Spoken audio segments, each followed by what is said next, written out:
And we have not got the memo that the now is actually so peaceful and evolved and thriving. No one should be hungry anymore. We all know how to feed one another, and we're choosing instead to make other choices with our money or whatnot instead of helping one another.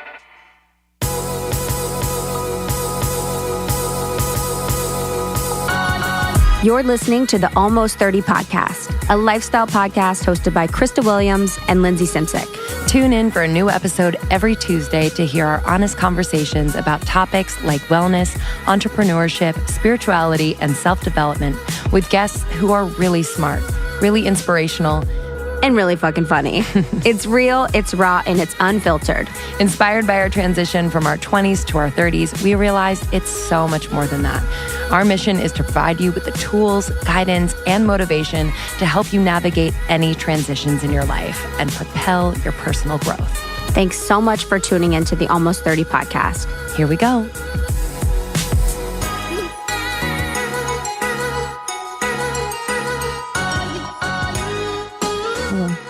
Hi, sis. So I have a really gray, furry tongue today. What do you mean by gray furry? It's fucking gray. It's gray. And it's furry. You haven't scraped your tongue in a little bit? I scraped my tongue this morning. Uh-oh. I scraped it in the car. She's like... And it's a chia pet. Literally, it's disgusting. So I texted Sahara Rose. We have an episode with Sahara Rose, if you go back a little bit. And she said it could be bacteria or candida growth. It's basically excess bacteria. I wonder if I'm taking too many probiotics. Did you know it was gray and furry by looking at it or just by feeling it? Oh, good question. Just looking at it. Like I was like looking at myself and I was like, something made me look and I was like, that's not healthy. I think I'm taking too many probiotics right now. Sometimes like I think about like the amount of vitamins I take, which I love, but I do go in cycles where like 1 week I like won't take them, which is probably not good. I don't know, but sometimes I'm like, am I dependent? Honestly, if I don't take my vitamins for like 2 days, I'll go through withdrawals. Yeah. Where I just feel like shit. Yeah. That's bad. So maybe we should take them. I don't know. I know, but it's all natural stuff for the most part. So I'm like, should I take them? But like I eat a pretty balanced diet, but I don't know. Yeah, I don't know. I think they probably do it to get you dependent. Okay. I don't know. Yeah. I don't know. I just came from class, by the way. I just wanted to shout out one of our listeners who was in class. She like traveled to LA. What's her name? Sarah. I actually don't know her last name, but her name is Sarah. So if you're listening, Sarah, hi. And she has been a fan for a while now and was just so sweet and shared some like really sweet stories about why the podcast has kind of like changed her life. And the one episode, the John Wineland episode, really touched her. And she's going to John's like workshop this weekend. It's happening Friday, Saturday, Sunday. I think it's like a heart opening workshop with Sheila, someone. Yeah. Did you hear about that? Non-Sheila? Yeah. Or a non-Sheila. If you guys have seen Wild Wild Country, you got the ref. Wild Wild Cunch. I'm 2 episodes in. Oh, you are? Yeah, it's intense. We should talk about that in a second. Yeah. So yeah, it was just so sweet. And I don't know. I just like, our listeners are actually the best. And they're the shit. It's those moments that remind us why we do this. Yeah. And like our call with Kirsten and Kayla the other day. Dude. I mean, I just like am surprised when everyone's so fucking badass. So we had a call with Kirsten and Kayla who are in Toronto. They are Toronto reps. They are helping us, hooking us up for our Toronto event happening on May 28th, which is Monday. And then our Soul Cycle ride, which will happen on the 29th in Toronto. See you there. And we got on a call with them and they just like fucking owned it. Yeah. They just scooped us up, took care of shit. They like had an agenda on the call. Oh my God, 100%. And then I was like, can I speak? Sorry guys, I've got to run. I'm like, what's going on? They're like, I have to hop off, get on a call. But we'll check back with you in about 2 hours. Look for the email to follow up where we summarize everything we talked about. Totally. They're so sweet. So sweet. We're so lucky.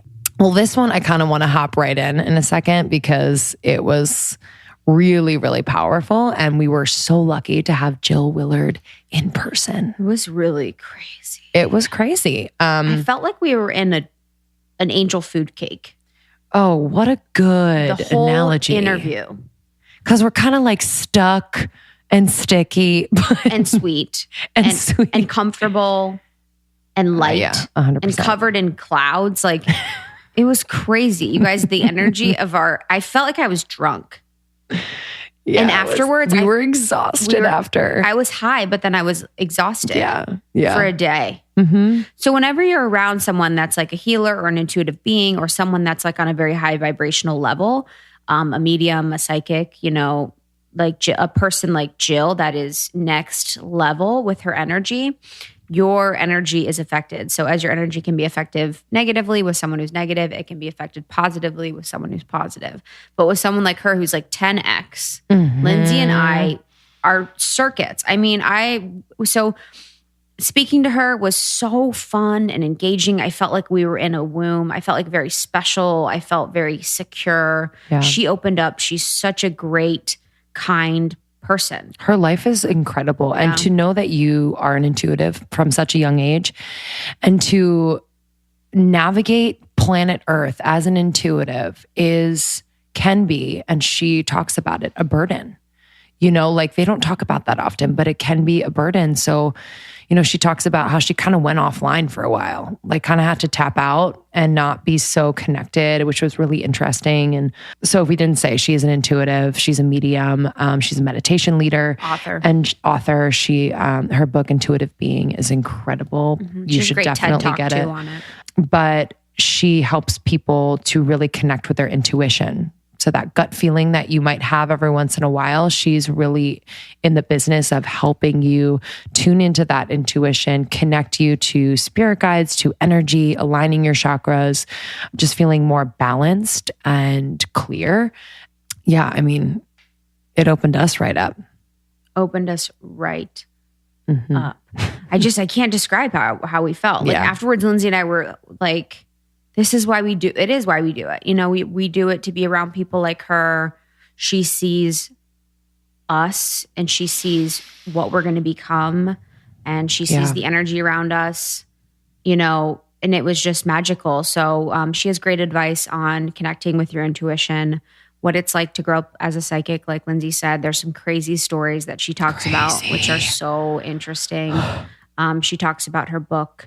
She talks about ways to connect with angels and spirit guides, and really just to get clear on kind of the relationship that you want to have with yourself as an intuitive. All right, guys. So you can buy her book, Intuitive Being, anywhere books are sold. We totally recommend. And then you can visit her website, jillwillard.com. And so we want to talk about this episode. Join the secret Facebook group if you haven't already. And let us know what you think. Stay tuned. We are going on tour. So those dates are coming out soon, and we cannot wait to see you. And I wanted to also read a cute review that we got. It says, "Love these girls. 5 stars, obviously. Fun and lighthearted, but also informative, confidence building, and raw. Lindsay and Krista are truly themselves, and it shows. I feel like I am their friend. We are. But they don't just call me or text me. Haha." That's so fucking funny. Which is like the ideal friend sometimes, because they're like, don't bother me. Fuck yeah. Damn, that's so fucking true. Don't call me. All of their guests are smart and insightful and vary from their background story, business, and mindset. I love this podcast. We fucking love you, honey. It's so sweet. All right. Without further ado, I feel like we used to say that. Without further ado. Let's never say that again. Let's get into it. Jill Willard. This episode is brought to you by Cauliflower Foods. If you guys don't know, I'm about to blow your mind with an option, okay? Cauliflower Foods is making cauliflower crusts that are, get this, have only 4 fresh ingredients, only 6 carbs for the entire crust.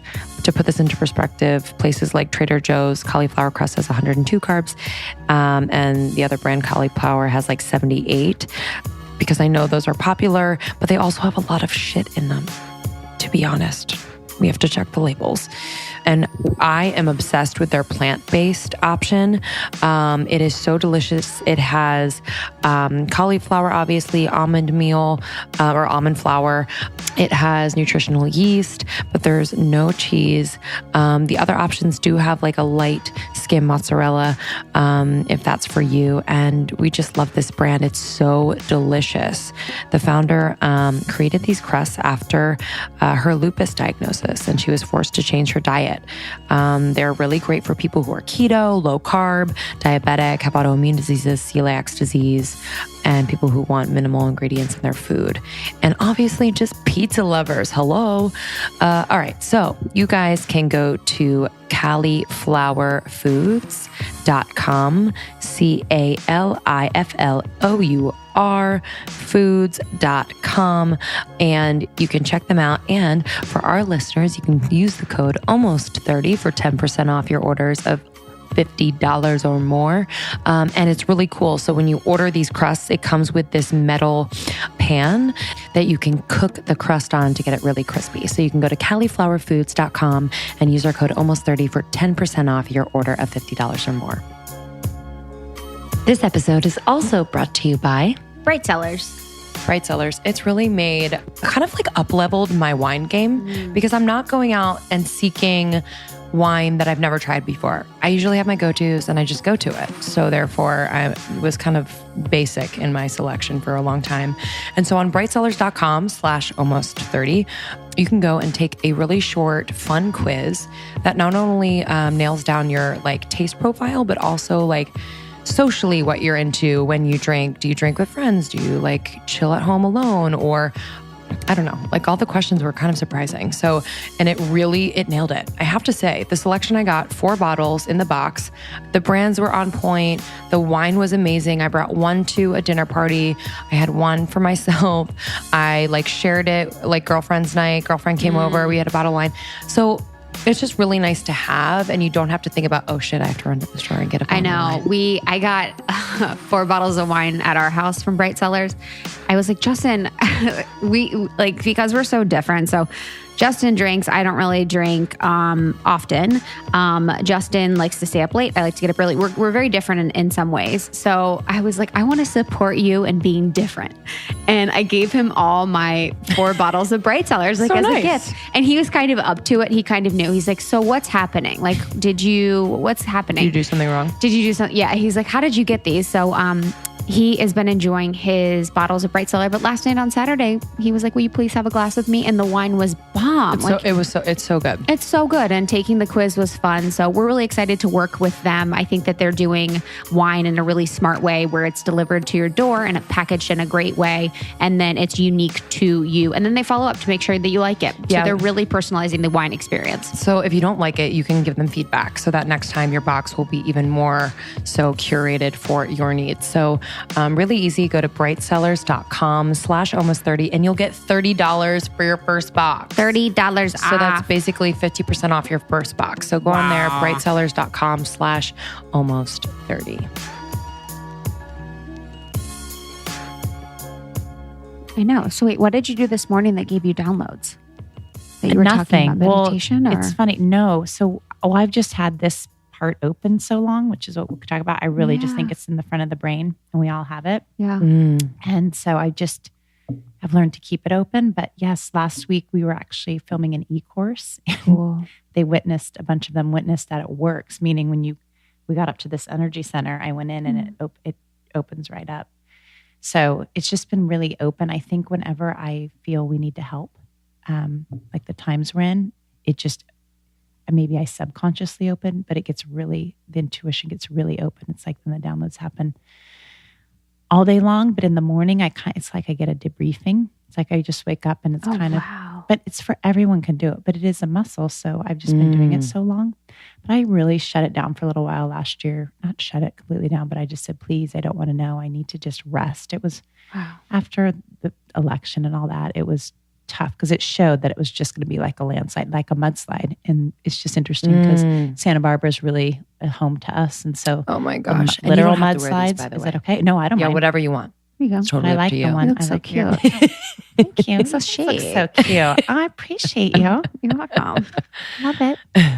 I feel like There you that go. too. So I can feel I often can feel my third eye blinking or like Love activating it. at certain points, but I don't Love really it. know what's happening. Like it's weird because I feel it often. Like I can feel it almost like an eye, but I don't know if at the time when it's random. Like I feel it happening, and sometimes I'm like, I'm just at lunch right now, Yeah. and I don't Oh, know yeah. what messages it's trying to tell me is the thing. Yeah. Well, so our new company Present, we just are explaining the 3 parts of the brain because when we're about 4 or 5, we learn that, or around kindergarten.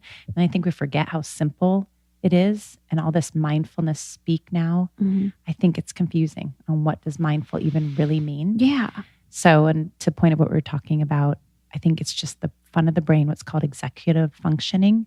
And once you start integrating or knowing it's there, which can be what we call the third eye or the wise part, or just like the front part of the brain, Right. or however we want to call it. Once we understand it's there, you start using it. And then you have your midbrain, which is your limbic, that flushes. And then you have the back of your brain, which is stem. So once you understand the 3 parts, I even think it could be conscious, subconscious, unconscious, to be honest. So you could be opening them up and then doing all this great discussion that you both do. You're naturally opening it up because you're with others who are bringing things forward, which is executive functioning, right? You're kind of bringing things to the now to move forward. So you're naturally talking more from that part of you. So it's going to strengthen. Does that make sense? It's really simple when we understand it. And we're trying to bring it more, which is so funny because a lot of people know I'm a psychic and intuitive, but we're trying to bring it more in just really 101 scientific terms. So we can get to know it like it's, like the big sister in our brain talking to our little sister. And then you've got the adolescent in between, or you've got the bridge in between. And I really think once we understand that, we don't have to jump out of our brain or our body so much, because we really learn to do that when we're spiritual or intuitive or of the now. And I think that's a misnomer that we need to get out of our head. Does that make sense? Because you need the brain to do anything. You know what I mean by that? Yeah. And then some people say be more mindful. So then more people are bringing in more information in the brain, and that's not strong either. That just really messes you up.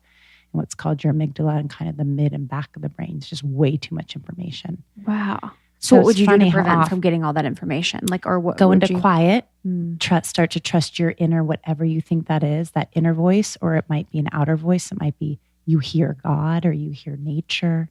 So the biggest thing I believe right now is slowing down to the rhythm of nature. And that can be in the city.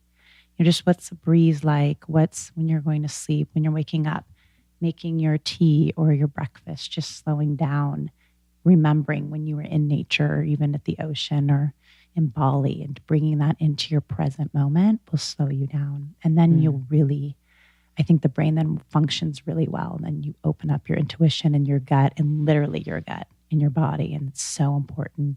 We're really off. We're really ahead of ourselves, or we're stuck in the past. And those are both left brain functioning. And then right brain is very present. And so many think I'm very intuitive because I really started guarding my right brain by the time I was like 7 or 8, to a fault, because that was like the 80s. That was not popular then, Yeah, sure. What wasn't being an intuitive?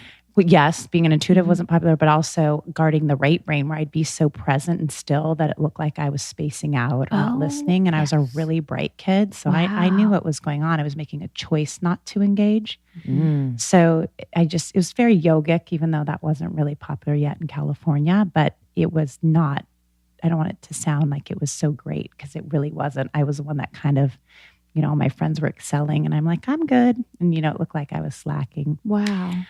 So it was interesting, but now that's popular. Yeah. So to do true. less in a day. When did you first start to feel like you were intuitive or know what that meant? So my first memories were very hearing a voice. And we lived in Europe. When I was small, my dad flew airplanes in the Air Force during those early years, and then he got out, so we didn't have to move around. But I remember being in Europe and hearing that voice, and then Europe was so romantic and wonderful. It felt very normal to me. I thought it was God. I thought it was Jesus. There were just a lot of those emblems around, and I did gravitate more to my Catholic side of my family at that time. So I just was like, oh, there's God. And then all of a sudden I realized, and what was interesting too, is some people that lived over in Europe, it's like I always had these earth angels, neighbors, or even strangers that really supported it there. They knew. So they would smile, wink, talk with me, even if it wasn't in a language. And there was just this grace. So I felt very secure about that trust, whatever that was. And then we moved back to the States when I was 5. And I do remember living in Northern California being like, whoop, this isn't normal, and I didn't get called out for talking to, saints or I did it very quietly. I was wise enough to know my parents didn't see it, didn't agree with it, ran things differently, around us. By then it was later 70s. So yeah, there'd been a peace movement, but not really where we were in NorCal. It was very, kind of Brady-esque. So I knew to follow that route. So I got very good at following like the 2.2 lovely family, just kind of stay normal. How did that feel? Like, were you, like, was there like this inner conflict or there was turmoil? An inner, yep. Or okay. For sure. And what I ended up doing, and old friends could attest, is I would shy back. I would kind of flee. I think I would get really creative in my room or whatnot, but I loved friends and people. So I'd have a good friends or good friend. I'd go to great birthday parties. I'd play sport, which I was really natural at, but then I'd want to go pick the flowers after and go hang in my bedroom and draw and play dolls. And I knew I was different, but I looked really just average normal. So I did. And it was hard. And I say in the book, when I wrote Intuitive Being, I think, some wanted me to write more about my childhood, but my parents are still alive and I adore them. And I didn't really want to go deep except to say that emotions weren't met in our house. And I was very emotionally aware as a kid. That's a very right brain thing, connection and emotional intelligence. So I could read people pretty well.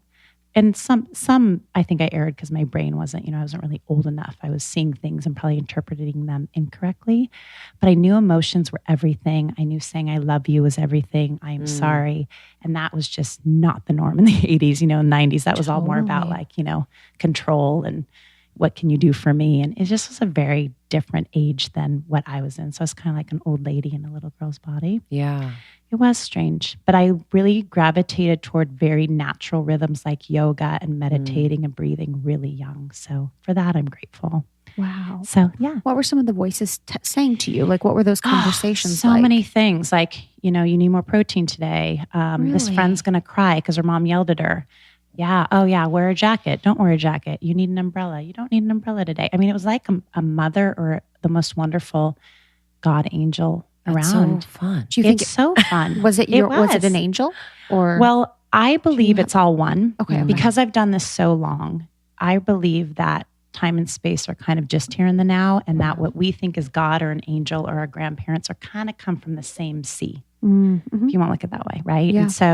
And we can stand in front of the sea and it's so vast, or we can take a little bit of water from the sea and know everything's in that little drop of water, kind of like that old adage. Yeah. So I knew that really early, and that's a form of physics, and that's kind of very Einstein-y, but I just understood that. So like I loved Bach when I was little and funny things, so I think I understood systems, and that really helped me when I'd know God is in all of us and isn't really a thing. I mean, I went for a couple of years when I remember being 4th through 6th grade, I did believe God looked like Kenny Rogers on a cloud. I tried out the theme. I tried out what everyone told me. Right? Everything. Yeah. That's amazing. It was everything. And I have very strong Christian friends. Oh yeah. So I'm like, okay, I'll give this a try. It kind of felt good. Like, there's dad in the sky. And I'm like, by junior high, I'm like, nah, no, it's not real. It's really whatever's with you in the moment, if that makes sense. Yeah. I really started to understand, and I understood, which was not good back then, how patriarchal we were and how abused we were as girls and women and even boys. I understood that adults did not really have the answer. And I was kind of surprised no one else saw that, It was kind of funny. It was a funny thing. To the patriarchal point, how did you move away from Catholicism, or did you move away from that? Yes, I did. So I adored we think that my grandmother had this as well. It really is in our Italian heredity. Oh, wow. And my grandfather, I adored. And I built like him. You know how you're like, oh, you're, a little wafer. A little wafer. He was a wafer and he was meat and potatoes. And he was the skinniest thing. Oh my gosh, beyond. And he was brilliant. And I just adored him. He was very Libra. And he just was a dream. And we would have silent conversations since I was a little girl. And he loved football and baseball. And he was really smart. So I just kind of followed everything he did. So he was Catholic. He went to 7 a.m. Mass every day. So I really knew I had my faith and spirituality in a great sense from he and then my grandmother Rose. So they were Joe and Rose, and I just couldn't have adored him more. And it wasn't a big Italian family on that side, and they lived an hour from us. They were from San Francisco originally, and then they moved an hour away, where I grew up in a place called Stockton, because he built a company with two of his best friends. Just brilliant man, and came from poverty in the Great Depression, and would overtip the newspaper person, and I just saw so early the giver that is just so important without saying a word. He never took any credit. So I think I wrapped that up into Catholicism. So then I thought that was Christianity, but then I noticed it wasn't. And in junior high, and then by my mid-20s, and some people know this, I really started seeing the priests were abusing boys, especially. And that was really hard for me. And it really hit right when my grandfather died, and then my parents divorced after being together almost 30 years. And that's when I just threw Catholicism out the window. And a lot of people thought I became a Buddhist. I drove this great Land Rover at the time. I packed all my stuff in Land Rover, moved up to the hills above Santa Barbara because I was in graduate school at the time. And I just wanted to heal. I was 26, 27. Wow. Yeah. So then I really noticed all religions were kind of the same. And then I realized the limitations of religion. And then now the way it shows religion is kind of red root chakra. It's an organization or a root. But if we have 6, 7, 8 main chakras, that's kind of like chapter 1.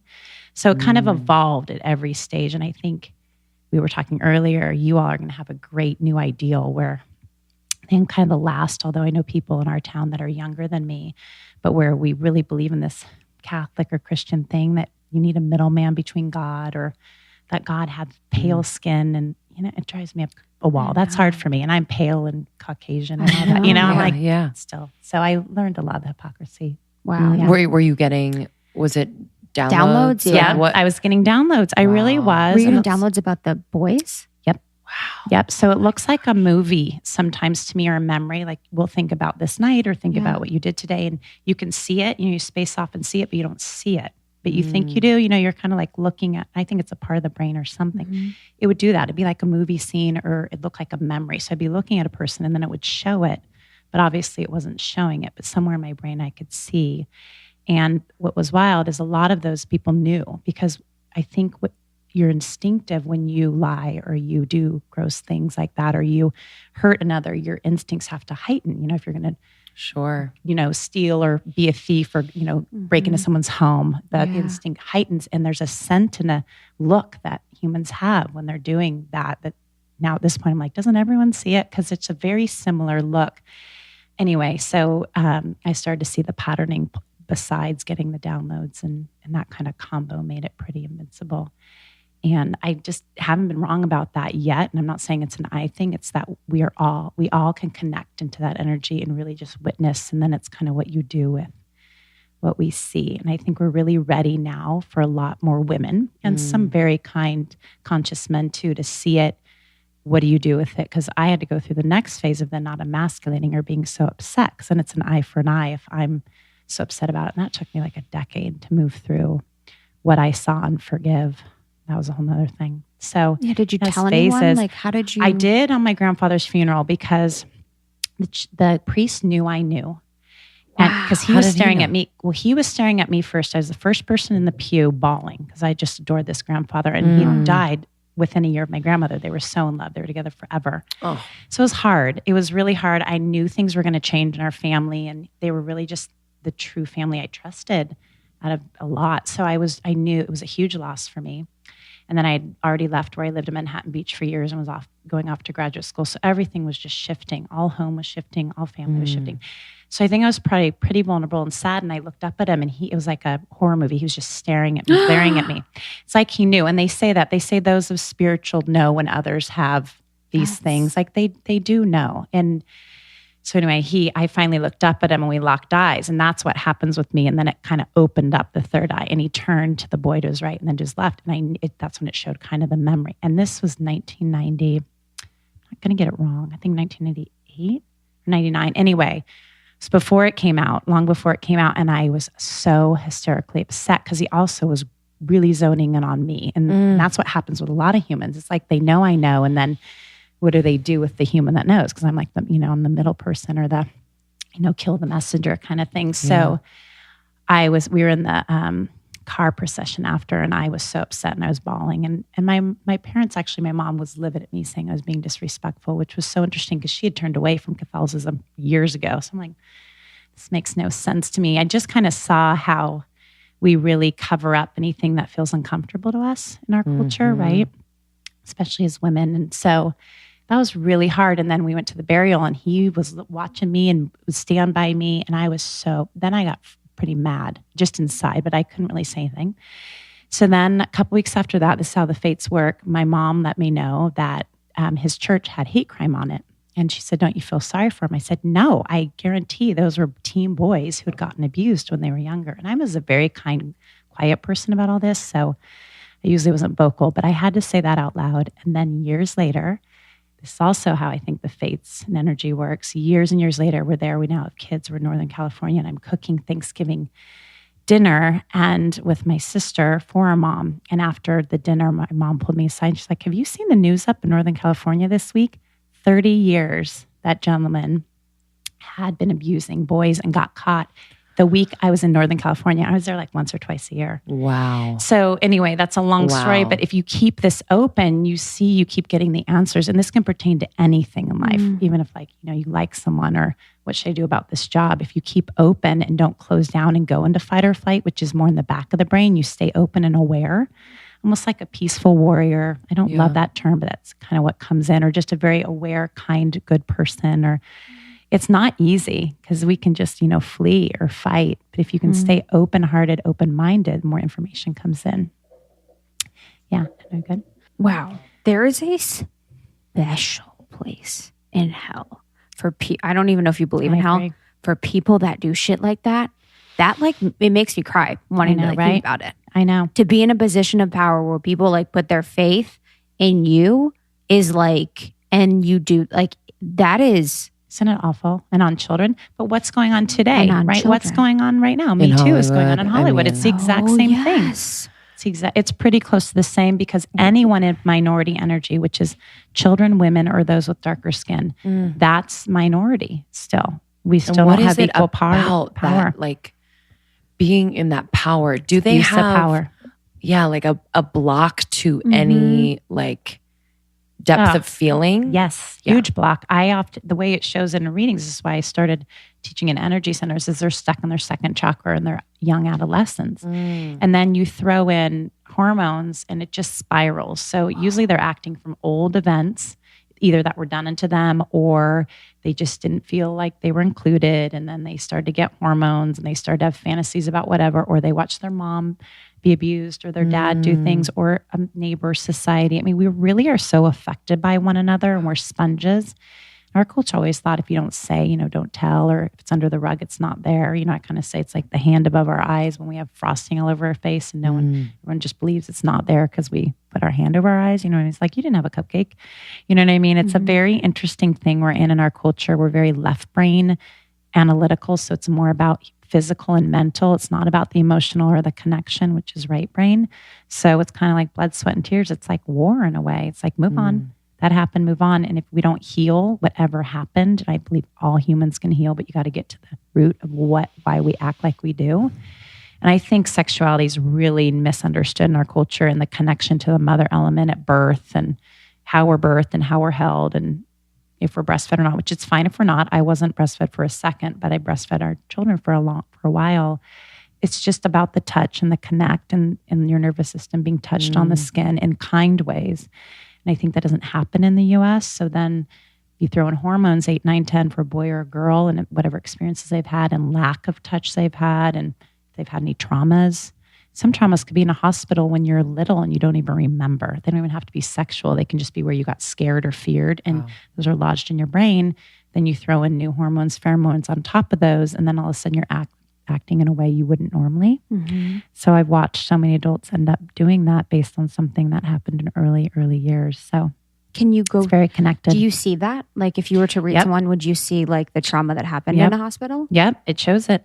And I've done, tens of thousands of readings at this point, and it's been so interesting. I'm like, you're choosing this woman right now because you abused animals when you were 6 and you still feel guilty about it. It's so fascinating how our first 14 years play a huge role. Not to be psychological about it. It's just true. Right. And those early memories, we don't even remember. They're in there. Our body remembers, our brain, but we don't remember. We remember them because memory wasn't formed. So I don't believe in past lives. And I do believe hell is on earth. I mean, these people that abuse are not happy humans. I really want you guys to know they're not like going through their day feeling connected to things. And so I think there's a form of, HELL here as well. People are like, they got away with it. I'm like, they don't. They're miserable, but just food for thought there. But I really hear you about the afterlife. But I don't think anyone... You don't believe in past lives? I don't. Oh, tell me more. Because I believe we can tap into a life, but it's not our life. I believe we're just here and then we're kind of everlasting. And I've never seen anyone reincarnate. Great-grandparents come into someone's aura all the time. So how can they be in the aura and be walking on earth? Right. That makes sense. I think somewhere along the way, and I'd love to have a conversation with Brian Weiss and some people who love to talk about past lives because I will gladly agree to disagree or learn something new. But in all the readings I've done, your heredity's up your aura and around you. And then in our DNA, we are still enacting certain things that they did, but we're not reincarnated as them. I really think that was a control mechanism, to be honest. What do you mean? By like religion. Like if you don't behave right now, you're going to come back as a bug. I think it was a patriarchal thing thousands of years ago. Totally. But I'd love to talk to those who really talk and understand past lives. Because I honestly think, let's say we were scared of a spider in this life. I really think we had a situation with a spider in our young years. We might not remember. It might have crawled across our face in the baby buggy. But then we think, oh no, that was in 1964, 1694 in my sixth past life. But I also see in readings that if you're afraid of an insect, then someone else who is afraid of your insect can come in your aura and try to help you through it, if that makes sense, like an angel or person. So that's how it shows that just new food for thought, that it's not ours. It's not linear. There's no holding space in the universe. Yeah. There's just time right now, like past, present, futures right now. So there's no past life.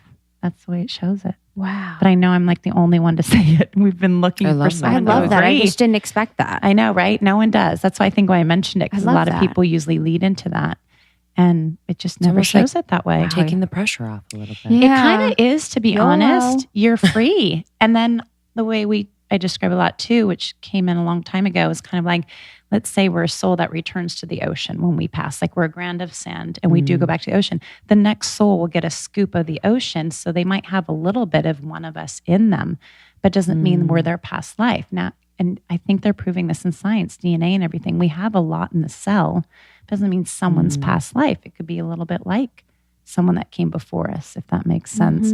But it doesn't mean it's in our life. We're really big in our culture about me and my. It's my past life. It's my this. And if we let go of that, we're going to be so free, just like you said. So true. Because that's very first, second chakra. That's very ego to think it's ours. Isn't that funny? Wow. Yeah.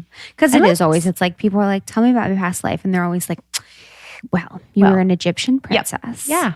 And how is everyone an Egyptian princess? They're always princesses. No one's ever told me I'm an Egyptian literally, it's princess. like, they're like, you were a peasant. You weren't anything special. It's true. You died in the potato famine. And that's about it. Yeah. That's why you're hungry now. Exactly. It's like, it's always an ego thing. Always. That's so funny. And then they know. Because I even say, like, I don't know anything to be true. This is what it shows. You take it in your gut and you decide. It is very factual usually, but still, if we're holding on to anything like that, no one knows. We don't know if there's past lives or futures lives. Do you have to have approval from people to read them, or like? I love this question. What's that like? Well, for me, I do. I in a very self way, make sure I have approval. Okay. What what does approval look like? Approval means, what could I sign? Well, yeah, I love you. It's a very closed agreement. No. No. I still have never had to sign a what is it called? DNI. I'm going to NDA. NDA. We'll be your first. Thank you. Love it. No. Your secrets are safe with me, as you know. I will not broadcast them. No. It's going to be like, stop eating so Everyone much. already knows all of our secrets. Spirit will say, stop eating so much. Right. No, we'll probably tell you more good stuff, to be honest. No, but we do call it like the higher eye. So we kind of close the eyelid down. I learned how to close it down from a great old medium, James von Prague. It really helped, because when I first came out to do this, I was reading Neighbors and everyone. It was kind of like all these different healers told me I had it and I needed to use it. And I was like, no, thank you. I'd like to be stay-at-home mom. And they're like, too bad. And then it opened. Like, I think I finally just said, I'll open. And it just was like a floodgate. So then I learned how to shut it down. But I will say how I do it now is if someone comes in for a reading, I'll open up that part. Cool. However, and this is what I was saying earlier, because some who know me know the way it goes. Sometimes stuff comes in. I almost just said shit comes in, but stuff comes in and I'm in a dinner party or I'm at an event or a hospital. I'm like, oh no. And I usually know if it comes in, it's because it's important. I do not use anything against anyone. I've had to learn to forgive a couple things I've seen, but I don't throw it at anyone and say, you're an awful person and this is happening. I really learned to look at it objectively because it comes in objectively. It's such a monotone, unemotional thing. It could be like that person just hurt that person and then killed that person and then they went home and had a sandwich. I mean, it's just like, it's really, I've been so humbled learning how it comes in and that we as humans have learned to be a fighter about it or a judger, or I've just really been humbled by the way it all comes in. So I've had to try to really hold that space and that whatever we are at this point whatever we do has been done to us. And that was really big for me. So abusers were abused, have been abused every time. And I really saw that. You start to see the youngness in the person, that they were a little boy or girl. And so once you see that, it's like it humbles you to your knees that we should be judging no one and nothing. We should just be all love and really try to support and understand so we can clear the cycle or help cease it or pause it. Nothing's going to shift if we're in this black and white thinking. There's not going to be like a clearing on earth and then we're going to get only good people. It's like we all have things we need to clear, but we're not going to be brave and clear them if we don't feel supported and seen. So we have to see those who've done some pretty gross stuff or what we consider yucky stuff. And as a female and a mother, I will say gross because some of it's hard. Me see, I do take that moment of judgment like, oh, that's just so gross. And I want to bawl and I usually have to go home and cry. Yeah. Anyway, full circle back on how to open it and how to do a reading. But I think for anyone listening, when we start to trust our gut more, it's like a muscle or that part of the mind and it will open and we got to be aware. I mean, so many people are like, I'd love to be intuitive or psychic. I'm like, I don't know. Oblivion is bliss sometimes, but you can direct it. Like, I want to know more about or what I should go. And I don't think everyone needs to be psychic or will be psychic. And that's a good thing. But being intuitive is so fantastic because you have this like guardian angel in you, on you, with you at all times. And I think in the Mind Up and the Time's Up movement, it's been important to me. I've been very sexually harassed in my lifetime, but not abused because I trusted my gut and I'd leave the hotel room or the lunch date or dinner date or never go on that first date. And I really think as women, we got to start taking ownership of that. Just like your body tugged, no, don't get in that taxi or don't keep texting he or she, like we know, the body knows. Right. And we got to listen to that part because we can mind over matter anything. That's the free will we were given as human beings. So when did you realize that we could be very powerfully intuitive? Someone who was not born as, medium or whatever it is. How did you see that? Did you always know that? Well, no, I think because I experienced it just like you. I mean, anyone can, I think, because I just kind of would witness myself a little bit, which might be my Aquarian nature. Just I learned to witness and for safety reasons too, kind of witness a room or whatnot, or to feel emotionally safe and seen. But I just would watch it grow in myself. And I think we all had that experience. Like, darn, I was right about that, and all of us have had those moments. If we really stop to look at a breakup or we failed a test or, we got to be on a test and the ones we noticed, we changed, we knew the first time and then we erased it, whatever form it is, we knew. And to be okay with that knowing and trust that as your true north versus what anyone else is saying or doing. And once you can break free from that, which we call that moving into third chakra or moving into your stomach or gut literally, by the time we're 13, 14, we are equipped for it biologically.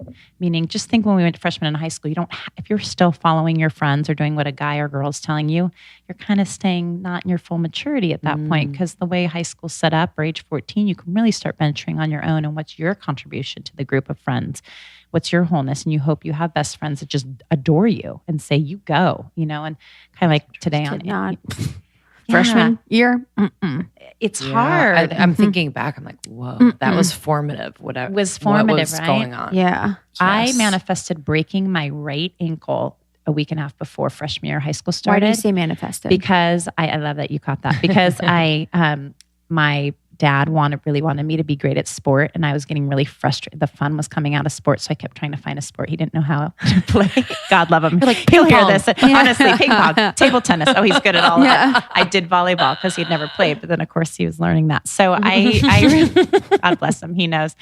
So I broke my ankle, and also I think I was such a romantic. I was so excited for the football players to carry me around, and it was freshman year, and I was probably mortified. Right? I was so many things. I still wore jean miniskirt, I remember. I mean, I didn't even hide the fashion. They were carrying you around. Hell Great yeah. call on my, that's so the Italian sure, in me, I'll right? go on your shoulders. Exactly. Who cares? No, right? No, but also it let me pause. And so I'm really good at that. I'm good at manifesting the pause, really manifesting something, which I don't always recommend because you can just pause, if you feel mature enough. But that's so interesting because someone breaks their ankle, they're like, oh, shoot. Yeah. Like, you know what I mean? Like you kind of have, obviously you have this knowing. Yeah. Well, and it helps with pain too, by the way, because even childbirth, as some people know, but also when I broke my leg, I didn't really feel it. I mean, I was kind of laughing. So it's funny when you use the front of your mind, it's a great pain reducer. And it's what we learn in hypnobirthing and for the future for you guys. And no one has to natural anything. I'm really not pressing We've been that. talking a lot about Well, how funny. Maybe that's why that just came in, sitting here. Love it. Yeah, I highly recommend it. Just because you feel like She-Ra or like the most powerful human when you birth natural. Princess, or I love you say that because I don't even think it was that spiritual. I'm pulling up something from like my childhood. I think because we were talking childhood. That was I was thinking of the Indian princess Shiva? with the arms. Yeah. No, or let's see, who are we? Shiva. Yeah. Shiva. You know That's what brilliant. I mean? Yeah, let's bring in Shiva. Yeah. Yeah. So you did natural birth using hypno. Well, first one, not even hypno, and then our daughter, our second one, hypno. But it's the same thing. It's the front of the brain. It's the executive thinking. It's in front of the pineal gland where we think there's nothing. That's what you want to get in meditation. So people use drugs to get in it. But if you really just can get in it naturally, you will feel the strongest high. And every woman I feel should go into, I think that's how we're made this way biologically, because you go into motherhood, not in an egoic way, in a very humbled, brings you to your knees way, but you have this bond with the child. And you also, and I know so many people are listening, they're going to be so pissed right now being like, had C-sections. That's all good also. But just food for thought and shifting the perspective of not being afraid of pain, or the pain lessens when we're open and relaxed for anything, is so great, because then you feel the bonding agent still. And those endorphins and whatnot just really helped glide you into motherhood. So for all those women, and women can do that through a retreat and rebirthing and all sorts of things. Never too late to feel that feeling with your child or yourself. So just food for thought there. All good. Everyone's included in this. It's not that you too late for anything. But anyway, just food for thought. But that's all the front of the brain.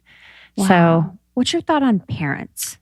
Like, are your parents, like, what is the relationship with parents spiritually? Okay, I love this. And the importance of them. I'm probably not the best one to answer parts of this, because when people have said, like even last Mother's Day, when people are like, I'm so glad I picked my mom. I don't really believe in that. I think that's pretty egoic too, to be like, I picked my mom. What does that mean? Meaning I think each human is so biological, we're a part of a whole. So if we think that we picked the whole scenario, do you know what I mean? It's just like, I'm not sure about that. But I do believe in a form of karma, or coming together to learn certain lessons, or what our soul came in to learn, or we wanted to, do something. So we came in and this is how it was going to happen, even if it didn't look pretty or it was challenging. Like, for example, for me, I'm really grateful now having the family I had, because they taught me such a strength and independence and a forgiveness in a way that wouldn't have happened maybe if we would have been extra bonded, or I felt extra included. So I think that the gift is now I can come forward publicly as a psychic intuitive, and it really doesn't hurt my feelings if someone yells or disagrees or anything. I have complete compassion. So I think I learned that, but I don't think I picked that. I think that we're all so one, that we come into a society, the way it shows in creation is we all come in, like 2 will be carpenters, 2 will be doctors, 2 will be male humans, 2 will cook, 2 will clean, 2 will hug, and everyone's equal. And you need 1 or 2 of everyone. You need different humans to do different things to make a stronger unit, to make a stronger global unit. And I think we've lost that. So in form of parenting, I don't always think it's as planned as people think. I could be really wrong, but I think a lot of life biologically is doing what we can with what we're given, having that free will and then choice to say, okay, this is what's presented itself. And we've lost that, right? Because we keep thinking it should have been this way, or I deserve this, or this is normal and I'm not normal. But if we came in just more open, it shows a bit of that I know I'm describing it probably too vague and trying to do it simply. But I think regarding parents in anything life, it really is what's presented and then what you do in the moment with what's presented drives you forward every time. But so much of So I just freak out. So what does that do? You freak out with being a parent or with your parents? with my parents. So what that usually is an old dynamic in your root and you're trying to clear. And this, I wanted to mention this earlier, so this is so brilliant you did. I think the way it shows the brain is kind of like, when your iPhone or your computer spins and it shows the rainbow or it circles. Yes. When we have something happen to us, a situation that we didn't prefer or agree with, and we could be 2 or 20 or 40 or whatever age, it's like a little sliver or there's an input that happens in the brain. And then it needs to finish the cycle. We call it being at 6 o'clock. It's kind of at the bottom if you're thinking of a round clock, and it needs to swing back up and clear. Or if it's a splinter, it goes in and then it needs to be pulled out. Yeah. And we didn't let anything conclude when we were little. Our parents weren't allowed to cry, do what they needed. Grandparents weren't, because we were about blood, sweat, and tears. So there's all these scenarios in our brain that never got to be plucked back out and healed. So even when someone gets, let's say, sexually attacked or anything happens or has a bad date or gets yelled out by a loved one or whatever happens that creates an imprint, we can clear that, but it's usually the memory of it and we go back and ruminate, or the time that it's still buried, or we bury stuff over it. That's really what gets us. It's not the event, it's that the event got buried. We put walls around it or rub around it like a blister, and then the water and our thoughts had to go around that. And then we matured, and there's more layers. It's like blankets and blankets over a little blister or a little pinprick that got really big and irritated. So I'm big on going, and this is what happens in readings. It goes to the root and it just pulls it, kind of goes back and goes, you've been upset about this because when you were 6, for 6 months, your best friend was, hit you every time you went in the bedroom to play dolls and you never told anyone. And then now you cry when you see that in a movie. And that could be from a scenario that happened for a season in your life that you just never got to go back and mourn that, kind of mourn your younger self. So we teach a lot. What we do with our companies is go back and then be a bigger sister to your younger self, get the help you need.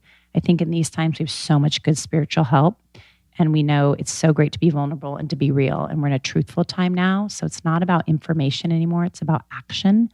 It's really, I think, this Aquarian age or this power of she age. So just go and act on it like, oh shit, I'm awful at this piece. So I need to address it because it keeps coming up in my day. Or like my boss says it and my partner says it or my children say it and then a teacher says it. Wherever you are in your life, you get the signs repeatedly and then it will either rub against your blister or against your, little thorn, or you'll go, now I can clear it. This is helping pull it up and remove it. So I think in this time of action, we're all choosing one way or another. We're either going to be proactive like you guys are doing in this and really share and how can we help heal, or we're going to try to bury our head more in the sand and it's just going to get rougher. And that's what we're seeing in our politics and in our healthcare system and on our earth. And we've buried things and it's just like, where do you bury them? Like the trash is now all over the place, even in our own brain. Yeah. How would someone heal themselves? Like if they had the blister, They how have would to they face heal it. They have to be, the first step, I think, is being honest. Like, oh my gosh, I suck at that. Or, oh my gosh, I finally realized I've had this pattern for 35 years. Or, oh my gosh, I drink too much alcohol because I'm covering up this. So let's uncover this. Once you get what's underneath, you clear it like no one's business. And the times we're in, it shows we're all clearing out our closet. So that can be the closet in our brain, our memory. It can be the closet in our bedroom. It can be our junk drawer. It can be our old patterning. Whatever it is we need clearing out, everyone's cleaning and clearing. And we need to pause and do it. And it stinks to do it on a weekend. It could be the trunk of your car. It could be your garage. But that's what's action. That's an action-based, let me clear this out. And then let me have a new intention. Maybe for 2 decades, I did it this way. I want to now do it another way. I like how she does it. He does it. I admire this person, so I'm going to learn from them how to do it. And we're so connected. We just become one when we do in such a good way, kind of at a side-by-side thing versus I'm going to do it and then conquer her or him. We're big on conquering, and that's left brain again. And it's primal. It's old way. And we have not got the memo that the now is actually so peaceful and evolved and thriving. No one should be hungry anymore. We all know how to feed one another, and we're choosing instead to make other choices with our money or whatnot instead of helping one another. We've really lost that right brain connective, feminine, motherly, sisterly side. But it got lost a long time ago, so understandable.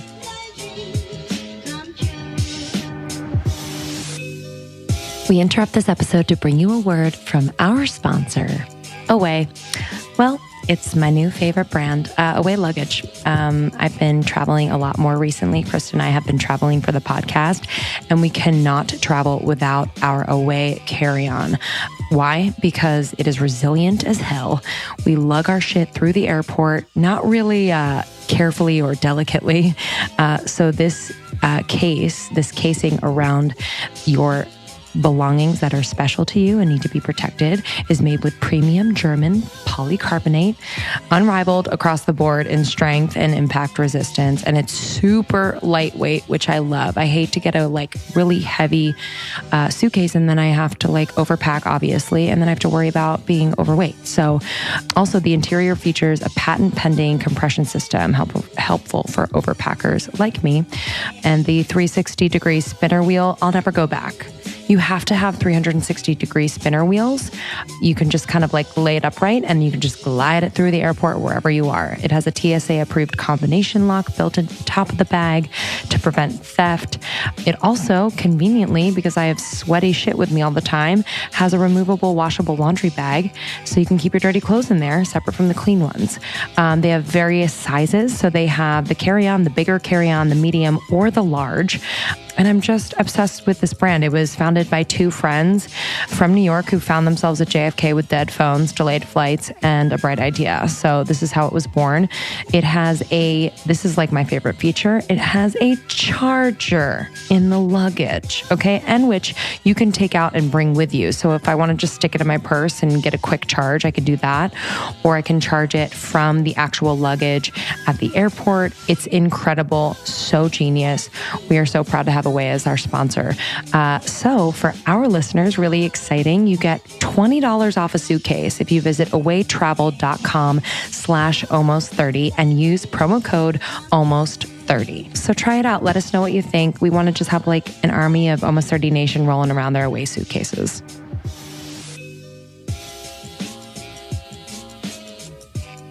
For something as big as what's going on in the political climate and in other spheres. Yeah, what do you mean?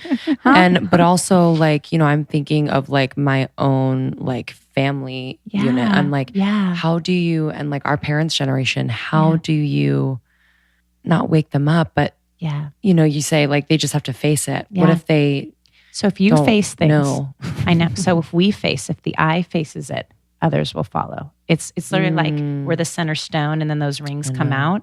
So that's big. And then the other thing that helped a lot. So you just do it for yourself. Yeah. We can't change anyone else. And we're so used to going outer and trying to control our environment. That's left brain.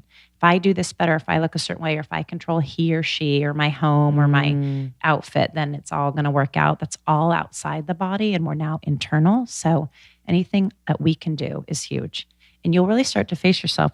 You'll notice the I of, oh my gosh, I'm spending a lot of time with myself. I have this silly habit. Let's break it. Or wow, I'm good at this. Why am I not doing this for work? Or whatever. You start to witness yourself. That's one thing that happens. But the big thing for family and friends and just everything around us is to visualize the person when they're either 13 or 5.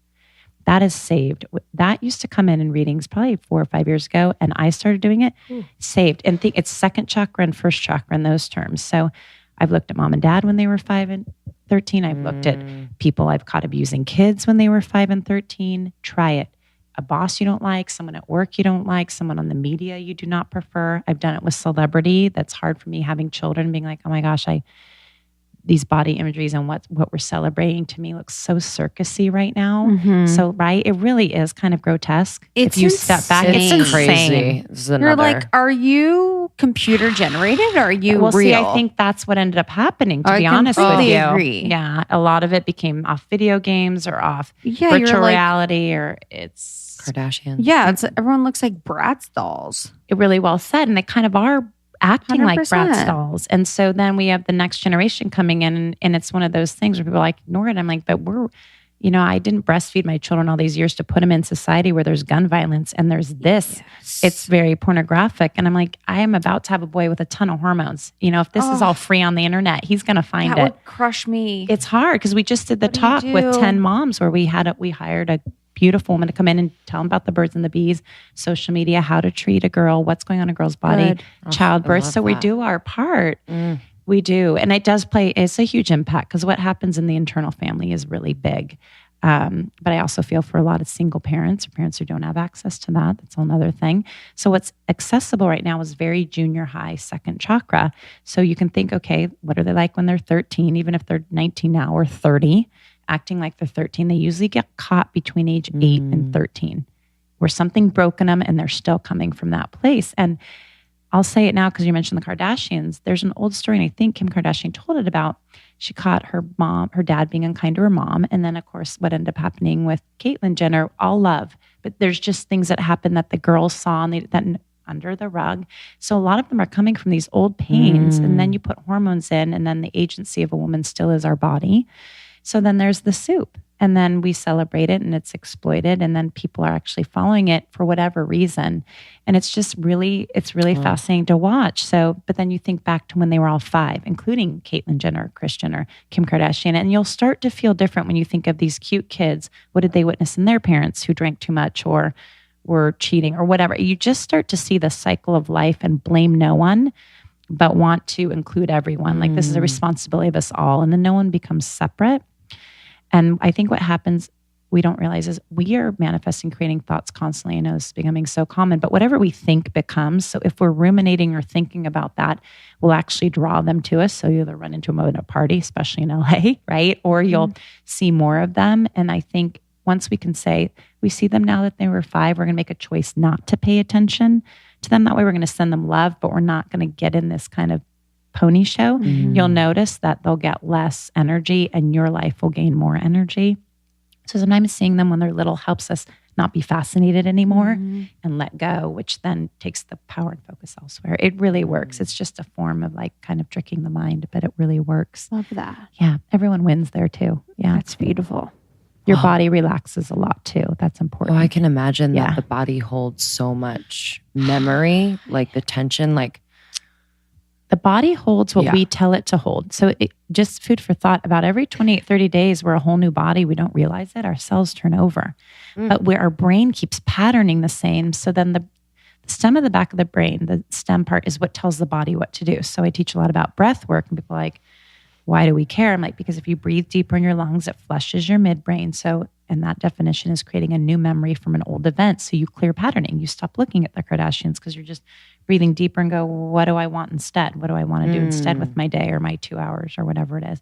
But the stem of the brain tells the body what to do. So if we're in fight or flight, which is right above the stem and next to the, kind of below the midbrain, next to the amygdala.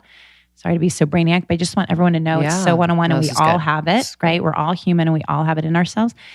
If we're kind of in fight or flight or judging another or comparing, then we're back there. And then the body thinks you're in fight or flight or flee. Almost like, a Kardashian or a Jenner is getting more money and I'm going to get less, or they're prettier or whatever it is. Or do I need to mutilate my own body or whatever it is we're thinking about creates fear or stress. And then our body, the stem of the brain tells the rest of your body, you're in fight or flight right now. So we freeze up, tense, release cortisol, adrenaline.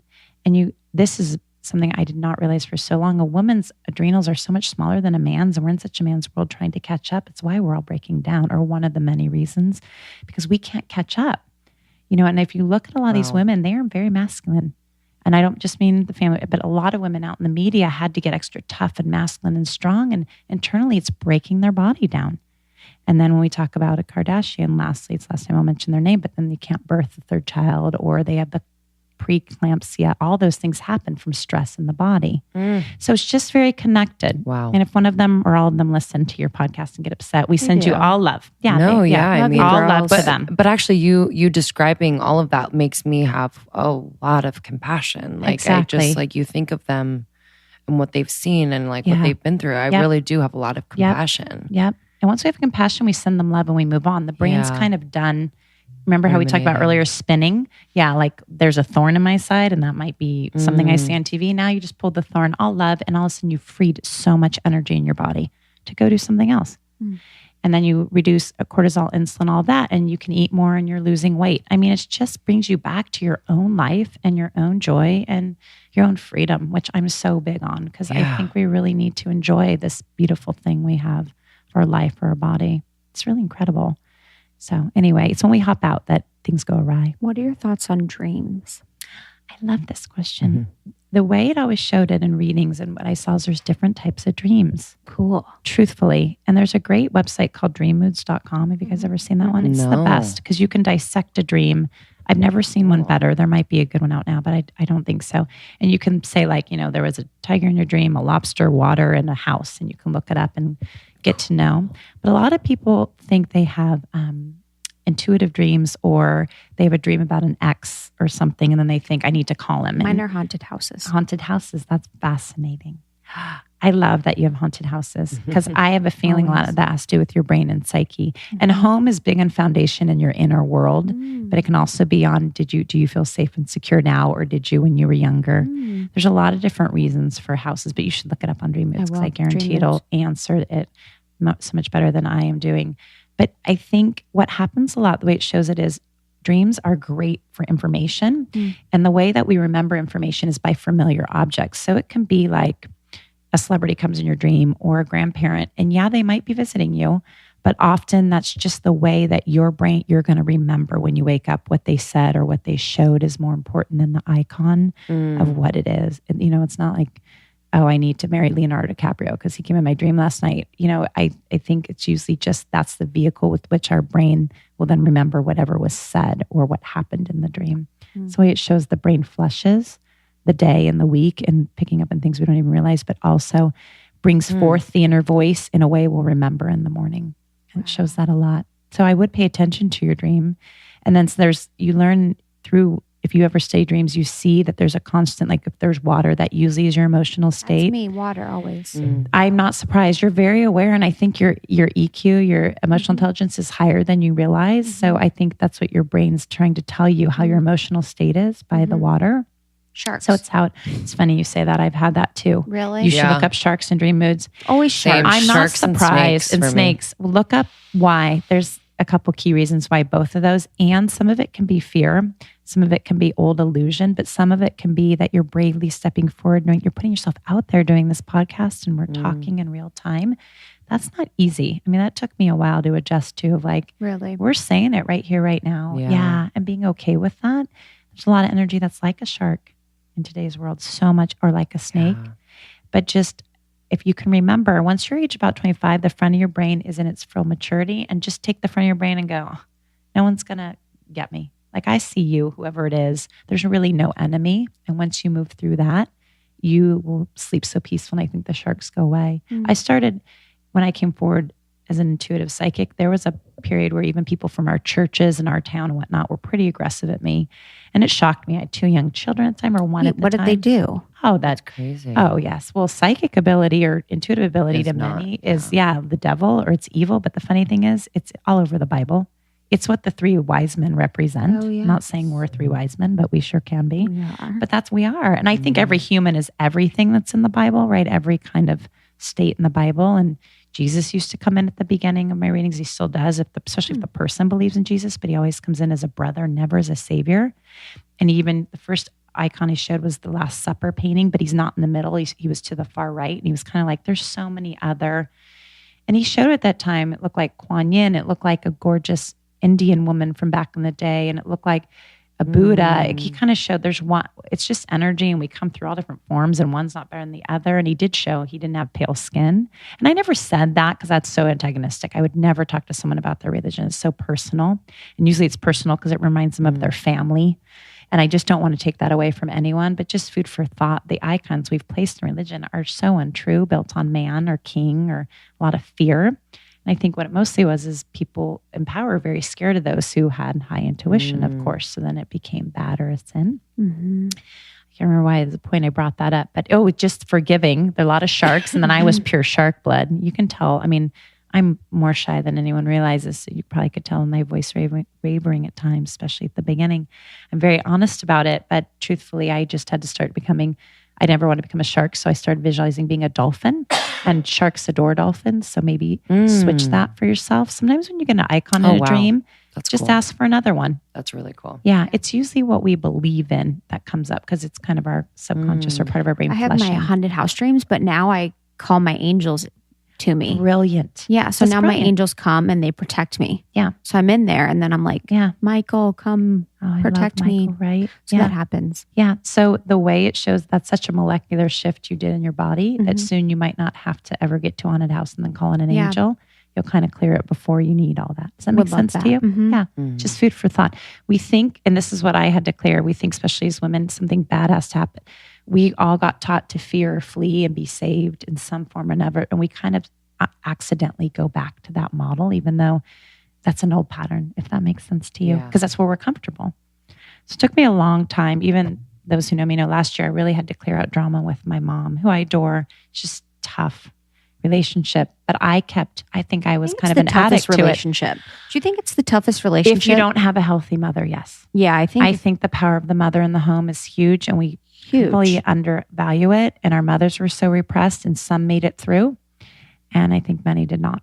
So they're really young, if that makes They're sense. very young. Very young, because they're stuck. They never got to flush and clear their emotions. So they're stuck in very young ages. Oh my It's sad. gosh, And then you're a yes. child needing protection and it's not in the house. And that was my experience. And I'm like, oh Wow. my goodness. Wow. I mean, who's running the ship? That's really interesting. Yeah. That's So what I food feel for like. thought. And that's why you have haunted house imagery and snakes and sharks, food for thought, because since you were a little girl, there was fear. And I really get that. That's very real.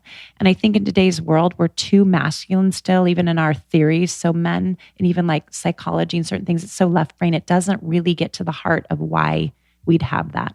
I think we're too masculine. We really don't bring in the right side of the brain of just let the person cry or keep thinking it out. We don't have to intellectualize it. It just was an experience that needs flushing, needs healing. Wow. And there's So much stages of healing to healing. be Yeah. done. And for So you, much healing to be done. you don't need to go into too much detail. Okay. I don't want you to feel uncomfortable, but what would you do? What would you suggest for someone to heal their mother relationship? So what I ended what up did you doing, do?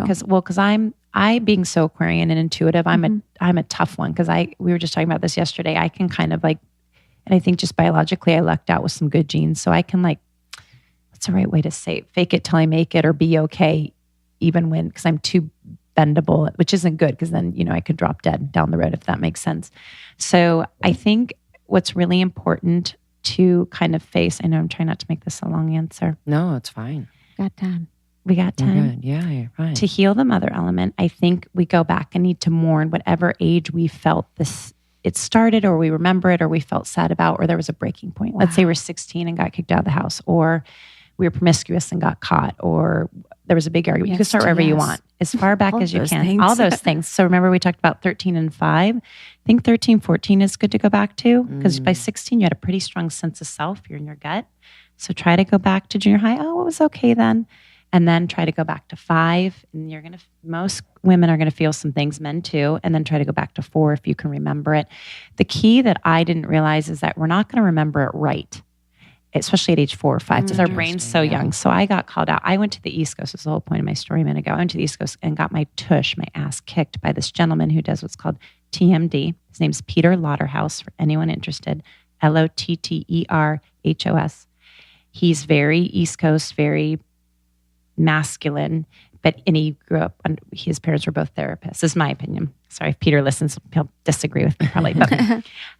But here's the point. He went in and like really made me face myself. He does it in front of 10 people. And I felt shame. I think a lot of people did. It's embarrassing because you get in front of the group and it's just so everyone can see themselves in you, but it's really demoralizing because you're, for whatever reason, you're saying your story. And then he's like, for me, he's like, that was a lie, don't you? I'm like, I've really never good liked point. those situations. No, they're not, but I remember it well. And that was kind of a part of it. But I think the part that was missing is in the emotional healing aspect, where then, you need to cry or be comforted or hug. Like your nervous system needs it. It's not a little girl, or you need that to move through. Your brain needs it. You can't go back to a trauma and like rip it out, very left brain. You got to bring in the right brain and have the nurturing, where someone like, I think it's Ayanla Van Sant, who I adore, on OWN, she does it, where she goes in hard, but then hugs, it's that kind of thing. Yeah. So I think you do need a strong female aspect. I don't think he would feel okay. None of us would feel okay if he was hugging it up with us, and that. So don't blame him for that part. But that was key for me, was facing my old story, realizing it was my story and I was holding on to it because of course I wanted to blame. That's a good one. And then part B was then going and healing, like take it to the mat, rest, kind of take the part B of then kind of, now we've uncovered the wound. So then how do we air it out and let it heal and then go easy? I mean, it took me a good year to really kind of go through the cycle of mourning, which you'll see in many books and structures. And I believe it, the 4 seasons are huge. I can usually tell if someone's healing appropriately, even from death or death of a marriage or death of a spouse or a parent, if at 1 year they're healthier. The 1 year mark of like first holiday, first birthday, all that. But if it's the second year mark of the second birthday, and they're just not making progress where they're a little more positive or feeling good, they're wallowing in it, just meaning they're not getting a little healthier or happier. That's not how we're built. We are built very resilient. The brain flushes every spring anew. If we're not there, then we're usually stuck in an old spiral pattern.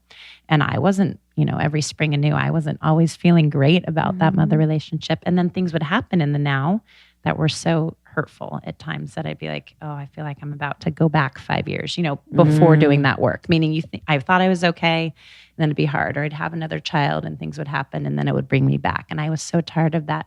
That's almost seasick, where you feel you're good and then you're in another relationship that the same thing happened. You're like, I thought I broke up with that. So that's usually patterning. And a lot of that goes back to our mother-father element. And then if no one wants to do any of this, just start opening your hips, because open hips, open mind. We store a lot of old memory in our hips. So if anyone was ignoring everything else you just said, just understand really yoga. Interesting. Or just sit in front of a TV show. And you can sit on pillows and crisscross. I mean, it can be in yoga, but it can be any way you feel comfortable doing it. It can be waiting in a car and like stretching, putting your seat back before work and stretching your legs back and down, opening up the hip however you can. I sleep like that. I love that. I do too. You're so open. You're so good. You're releasing away. But that's very connected. Does it right now. Yeah, I always stand on my knees. Screw the sound. Do it. Screw the sound. Look at you. But really open up and you'll notice things will come from the back of the brain. And that's where the fight or flight, kind of is, or it's below it. Wow. So food for thought. We're so connected in the now. The body wants to heal. We're so organic. We want to heal. The body does not want to hold this. It wants to be in the now. My head hurts. Doesn't it? Does it hurt? What's happening? Let's not do. Okay, then maybe sit back up. See, you're on your knees. I'm getting lots of downloads. I know, right? You could be. I wish. You could be. Oh, what is your self-care routine like? Like, what do you do to like keep yourself? I really believe self-care needs to be really simple right now and organic, meaning really the key elements of water and air and light for every human. So I was asked this a little bit ago. I honestly, when I usually open my eyes and usually I get woken up by our cute, now 4-year-old who says often it's a beautiful day. I mean, it's hilarious. Yeah, it's really sweet. Boy, really cute. He's hilarious, but it's sometimes really early. But I always find light first, because usually it's daylight at least, or it's about to be. So I find light just because that's kind of memory. And then I usually say something I'm grateful for, deep breath, and just kind of saying I'm grateful something, because I really think that grateful heart or grateful mind keeps everything going north, because it's just life force or it's biology, everyone look. And then I usually do some form of water on my eyes or drink a little water. And I've tried to do all the different ones of hot water with lemon, have this first before having coffee. I just don't think that works 24/7 all your life. I think there's phases. So right now I just try to stretch, to be honest. And then I try to get a little water, and then I get protein. I need eggs and peanut butter toast right now, which happens. Peanut butter toast. Isn't the best? It's the best ever. It's the best It's everything ever. you need. I really agree. It'd be warm, part of my last it's meal like, on earth. Yeah. I really agree with honey. Oh, so red medicinal. banana. Everything. Oh, it's so good. And then I don't check on the day right away, which I think is important for all people. I don't check on the phone. I do the night before sometimes. So I'm prepared, like tomorrow, this starts happening at 7 a.m. or 9 a.m. But I would recommend non-screen right away, because there's so much that has come in the night before. Let it kind of marinate, see what pops in. It's great for your nervous system too. Okay. To take, even if it's 20 minutes before you start your day. And watch, it will bend time, meaning people go, I don't have that. You do. If you literally just for 10 minutes breathe or take a shower or get your water and think of nothing, you'll go to your phone and be more efficient with your emails in your day anyway. That is so true. It's true. It makes time more meaningful. Such a good tip. And then you have a lot of extra time. I got here 20, 25 minutes early, which is hilarious then to be at the gate. No, but But that's because of this. No, in a good way. Oh, I loved it, because then I could breathe and I love anytime. Don't you worry. But my point is, for the busier I've gotten, the more I've bended time. And there's a parking spot right in front of your place, Oh, really? which is did not seem That wide open. never No. That makes me laugh. Right? So Yeah. that was Wow. why I needed to get there at that moment, or otherwise I would have been probably 40 Wow. minutes late, right? That's what I was happens. worried. I was actually sweating about that. I was Right, like, no, oh, right in crap. front. And it was a really wide space. I'm like, did like the hugest, Wow. old school van just leave? Makes me so happy. That's Isn't that make you amazing. happy? And I even U-turned to go in. Yeah, but that's what happens. That's what this is. You get really connected to everything. So then time helps you, or time's more gummy or supported. Wow. We call it bending time or angel parking. But yeah, Can it works you- though. Talk to us about intuitive meditation. Mm-hmm. Yes, you were so sweet. Yeah. So when I came out, it was the third time I came forward because I kept going back to wanting to be a stay-at-home mom. And I was told from different healers, you can't, if it's in your chart or it's in your destiny, all these different things, if you shy away, you guys will be stripped, mostly financially. And it happened. The third time it happened, I'm like, oh my gosh, my husband lost his job at ESPN, which I saw about a month before it was going to happen. And I don't Did you think he tell quite him? believe I did. And I even showed him, I said, which I usually don't, because we want everyone to be who they are, especially, of course, Right. darling partners. But I did say, it shows that your director is saying this about you. So maybe can you try to shift that? Because we'd love for you to keep your job. Right. And I don't think he believed me. And then he came home and they said exactly that sentence. And I was like, oh, and we just birthed our third child. He was 4 months at the time. So literally, and some people have heard this story, we had about a month till he was saying goodbye on air. He's such a great broadcaster. He'd been doing it like 18 years, not at ESPN, but different places. Anyway, so I kind of said, fate, show me where you want me. And 1 week later that day, I was in Gwyneth Paltrow's house giving her a reading and no advertising. And there were 2 darling Firestone sisters that had become friends who did the reading, who led me to one of their best friends who worked with Gwyneth. So it was just beautifully organic. But the point is that I'm out in the media, and I'd worked with a lot of celebrity. I was pretty quiet about it to that point. And then we did the article with Goop, and then it started rolling, which I'm so grateful for. But I was not ready from being literally at home in a cocoon with 3 littles, having a great time in our little ocean town, to being out publicly. So I took all that energy and started I Am, which is intuitive meditation. Also, because I'd been doing readings so long at that point, about 8 years, I think, that I knew what people did need. That we were very stuck in our first 2 energy centers, and we were raising kids and we were being in our place. And this was before the Time's Up, of course, and all that. But I knew that was coming, and we needed support in the right side of our brain and to balance our energy centers. So we created I Am, intuitive meditation. And then it's based on the I Am's I Am. And there's about 4 for every energy center. And it is silent meditation. And I just get people in. And then we go into quiet. And we show them how to open up the front of their mind. And it works. And it's simple. And it's technically, I guess, a form of Vedic meditation for those that learn meditation. But it's not just sit and do it. We give a few cues, give a saying or mantra, and in you go. And it really works. And I do longer clearing ones and rooting ones for those that really understand it and are ready for more or less, meaning they want to clear out. So then that just took off, and it really works brilliantly. We just did an e-course last week because the book is tough. It's a long book if you guys haven't read it yet. And I know it is, but it's thorough. I know. It's great. It's good. It's good. It's such a good book, but it's not exactly what everyone wants right now. They want People the quick growing up fix. with Cliff Notes. Come on. Well said. Come on. I know. Read a book. Read a book because it opens you up physically, then emotionally, Absolutely. then Yes. mentally and spiritually, and you'll be so intuitive. Absolutely. It cleans you right out. So that's the meditations. And then at one point I wanted to sign because I was exhausted. I'd been doing it probably 5 or 6 months, and I literally was driving Lincoln the opposite way in traffic to go to Santa Monica. A dear friend, Sarah Brokaw, was giving a talk, and Deepak Chopra's daughter was she's giving the lovely. talk. She's so lovely. Glad you guys have met her. And I literally, I wanted to support her. I'd given the talk the week before, and I said, I want to support her. And I'm driving, and I'm like, I'm exhausted. And I was looking up at the sky, dead stop traffic. And I'm like, please give me a sign, fates. God, all one, please. And I get there, and she opens it up with, we're going to do an I Am meditation. And I'm like, all right, I got it. Fates. And she does it a different way. And it was Deepak did that. And then flash forward a couple years later, Deepak wrote the quote for the front of the book. So it's not even through through Harper. So it's just funny how it all worked. But it just was a sign that this was the right way to go. And so they're really simple 3 to 5 minute meditations. And they work. And then they're slowing down the breath techniques. So we have great bracelets and simple things to use with your hands to get you in fast. Love that. And it works. Yeah. Do you do it on their site? Can people find them? Yeah. So we have, you're so sweet. So the e-course, I think, is going to be the new favorite, which we'll launch that. I think it'll be out in about 4 to 6 weeks. But yeah, they can go to IM for intuitivemeditationcommunity.com and see some of it. Great. We're going. I Am community. I Am for intuitive meditation. Wow. Yeah.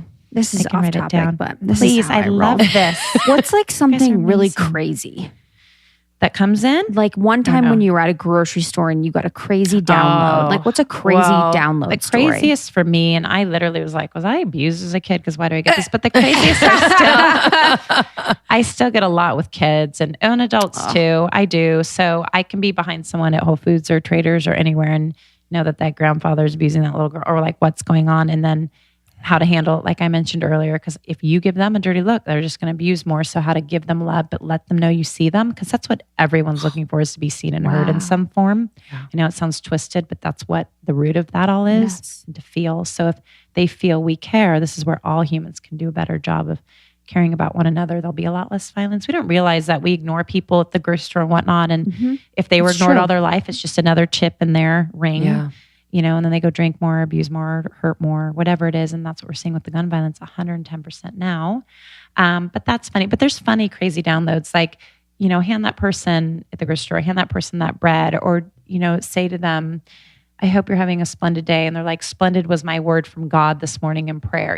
There's a lot of that funny stuff. Or I'll be somewhere and walk in and say something, and the person's like, that person just said that and you weren't here. So those are funny downloads. They're just all fun and funny, to be honest. The bottom line is how to connect. There have been so many. I don't even know. That's amazing. What is it like connecting? You'll get them. They're coming. Yeah. I think we do get them. You do get them. I get them. Yeah. Yeah. What is it like connecting with your kids in this way? Good one. This is such a good one. It is so fun and makes parenting so much easier in many ways, because when you connect with your kids, you realize they're little humans that came through you, and you're just here to guide them. I really don't think there's a such thing as parenting completely the way we think there is. I mean, we have a program called Present Parent. Yeah, no, they are the seed. You just water them with eye contact, little fun touch, some good laughs, and they become who they are. And that's what we do with all three. Now, I'll tell you, it's so fun, but it's funny because even earlier today, though, our oldest, who is such an Aquarian and he's so darling, and he's a lot like my husband and I, so we know how to parent. We know how to guide him the way we weren't, in ways, all love, but it's not easy to raise an Aquarian, as some people know, because they're so free thinking and imaginative and innovative and wise beyond their years in some ways, and then not, because they're way over their skis, They can be a little floaty at times, but they love group. Anyway, our son was in a group and ended up saying something unkind to a classmate. And he was truthful about it. And thank goodness the mom came and said it, Ty. But he's writing an apology letter right now as we speak. So we hold him accountable for his actions, but there's no shame and there's room for lesson. And that's where being intuitive and for all of us are just pausing and really seeing them for who they are, not who we are or who we think they should be. That's the old patterning again. A lot of people think they're parenting away from their parents, but they're doing the exact same thing, or they're controlling their kids, thinking the kids are theirs. So how did you have him write that letter without shaming him? So we literally, the mom, who's she's a really neat person and dear to me. We've known her for years. She told me today, and she even knew, she's like, I wanted you to know that this was said.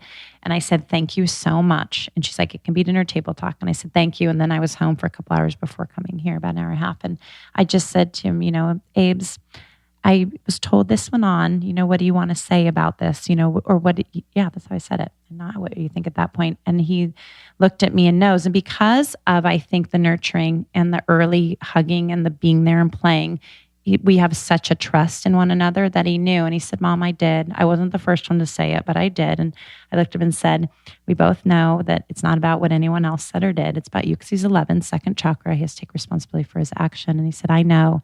He said, you're going to be writing an apology letter. And there's 2 weeks he has a little phone to walk around town, the farmers and all that. It's like all the stuff off of it, but he can at least text us. And he said, that's gone for 14 days. I mean, we do hold agreements because that was always what it was going to be. And he said, okay. And then we have an I'm sorry letter that we teach for the present program. And he's seen it when we teach it to the kids. He's never had to use it. So I'm like, you'll be saying, I'm sorry. And the letter, you guys would love it. It's on my phone right now. It says, dear so-so, I am sorry for, you might be feeling this. I was feeling this, and that's, you do not have to accept my apology. And then in the future, I will do this, or my agreement is actually how we do it. We don't say future. And the child doesn't have to accept it on the other side. So we're leaving room for everyone to feel what they feel. And of course, he's like, oh, Mom, I know. He goes, okay, I will. I mean, he just said, oh, Mom, like, shoot, I have to do this. It's going to be embarrassing. I said, you do. He said, okay. And that was the end of the story. And then he was reading at the time he was doing his homework, and I just let him go back. And that's a big thing to nip of our generation, is not getting mad, not boating that we're upset because a boy did that to us, or a girl, or our mom spanked us, or whatever. It's just staying in your body in the moment, and then you don't shame. Because you're not like, because they can read in the eyes and the face and the tone. You know, if you're like, I'm really, you know, you can say something, but your face or your tone's different. It's like your presence is keeping them present. So yes, they're not they're so intuitive. too far ahead. I just remember like fearing like, fight or flight. God, so you're going to take this away from me, and I'm grounded now, so I'm not going to be able to do this. And I hate you because of this. Like it was, it's, and also like the forcing of feelings on kids. Exactly. It's crazy. Our own shame and embarrassment is all that is. So true. Of course. Is it's not fun. And I'm teaching the present program. And our daughter, who's our middle child, so Pisces, is a dream. She's gets straight A. I mean, our oldest gets great grades too, but she's just always listening, always doing what she's told. A beautiful friend, zero drama. And so it's just funny sometimes that our older one is like, oh my goodness, he is so testing because he's like us and we want him to be free, and we weren't free. We got shamed. So how to hold the space. But that takes practice of going to yoga in the morning, making sure you're fully fed. In the readings all the time for a lot of parents, I'm like, you're hungry. That's why you're annoyed at your kid. Wow. It has nothing to do with the kid. You are starving, or you only had coffee, or you ate too much sugar all day. California vibes. Nation, yeah. California vibes. They make the breakfast for the kids. How many times did my mom never eat? Same. They'd be eating the leftovers, or I would see a sandwich from like earlier in the day. I'm like, what? How did you not eat today? I know. Wow. You know, it's just like feeding the kids. Like that is what they do. They serve their children. And I'm like, no, and please take care of yourself. You say it well, because we serve. We do. And we need them to be so present. And the gut is so connected to the brain. And we're really seeing that. It's so connected in how we act, and then how we think, and then our moods, our depression, our anxieties, all that is so connected. So so that's key there. But, and I will say a disclaimer, some people don't believe in taking things away from kids, but I believe once they're 9 or 10, it's an agreement and there's a consequence. So that's why that was removed from him. We don't remove that from a 4-year-old, because if you take their car away, that they don't understand, that's still their identity when they're 2, 3, 4. So it's different when you're parenting under 5, just food for thought. Because they think they're that car. So if you take it away, it's over. But some people believe don't ever take anything away. That's a whole eco-parent and different. So it's whatever you feel in your gut, and that's for you and your partner to decide. But it really is kind and calm. Because we think we're teaching them at 9 o'clock at night, or, at Christmas time or a holiday or whenever, but it's 24/7. So it's the moments when they're breaking open that I think are so important that we stay calm. Because it's not fun. It's not fun having the boy that doesn't always listen and does that kind of stuff. That makes sense. So it's just still seeing them as their own person, and that's not a reflection of us. And that's hard to break in our generation. In our now, we think what a friend does, or a mate, or a child is so us, and that's very egoic. Wow. Once you're in the heart, it's all freedom. So someone can do a lot, and you can still forgive, and that's even a child, if that makes sense, because you just start to notice, wow, I'm starting to get triggered. My sweet husband was more like, I could see in his eyes, because he's very big on, you don't treat a girl that way. And I just knew, like, I'll give him a minute. And it's so sweet and commendable. And my husband was a lot like our son. So I could tell some of that was his own shame or embarrassment. Oh, wow. Yeah. So that's at times too where you're almost like, I'll take this one, because, you're feeling it. And that's where it's nice to have a partner in any form, or someone who's a single parent or whatever, to hopefully have a brother or sister or a best friend that could come in and be auntie or uncle in these moments, I think is powerful. Really understanding as adult, we're not perfect and we're not always going to have it. There are times where my husband has to take it and I'm like, I'm going to go in the other room. Wow. And I'm very calm. So I'm just kind of will you handle this one? Because I'm starting to get frustrated or triggered. Wow. And it's just good to know that. Yeah. We think as a parent, we know it all. It's funny what we think of an adulthood or parenting. Like you click in, you're like, you have this newborn thing that you have no idea. Yeah. You learn as you go. Anyway. That was long if you have to. No, that was beautiful. Okay. One of the last few questions from me. So we are, almost 30 podcasts about the transition from 20s to 30s. Yes. Can you talk about that, like spiritually and like Saturn retrograde? Like what's happening? I love this.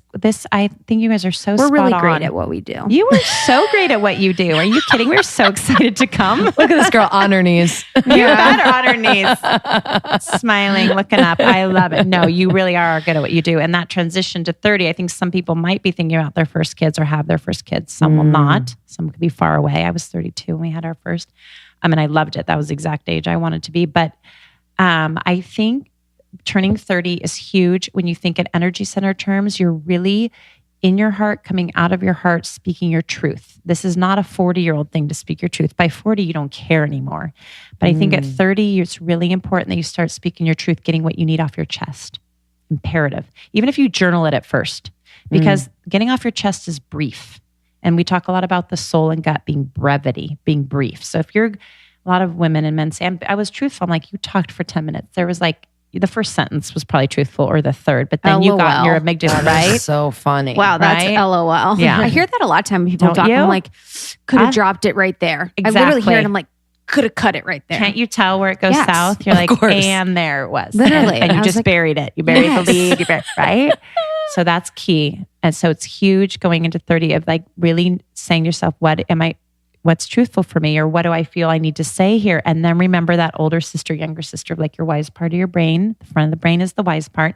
And the back is the younger self or the scared part. And make sure the front of your mind is taking the lead and kind of goes, what do we think, sister? Or what do we think? Like I say, Jilly, sometimes like, Jilly, what are we thinking about this? Because if I'm feeling nervous or upset, that's usually something old.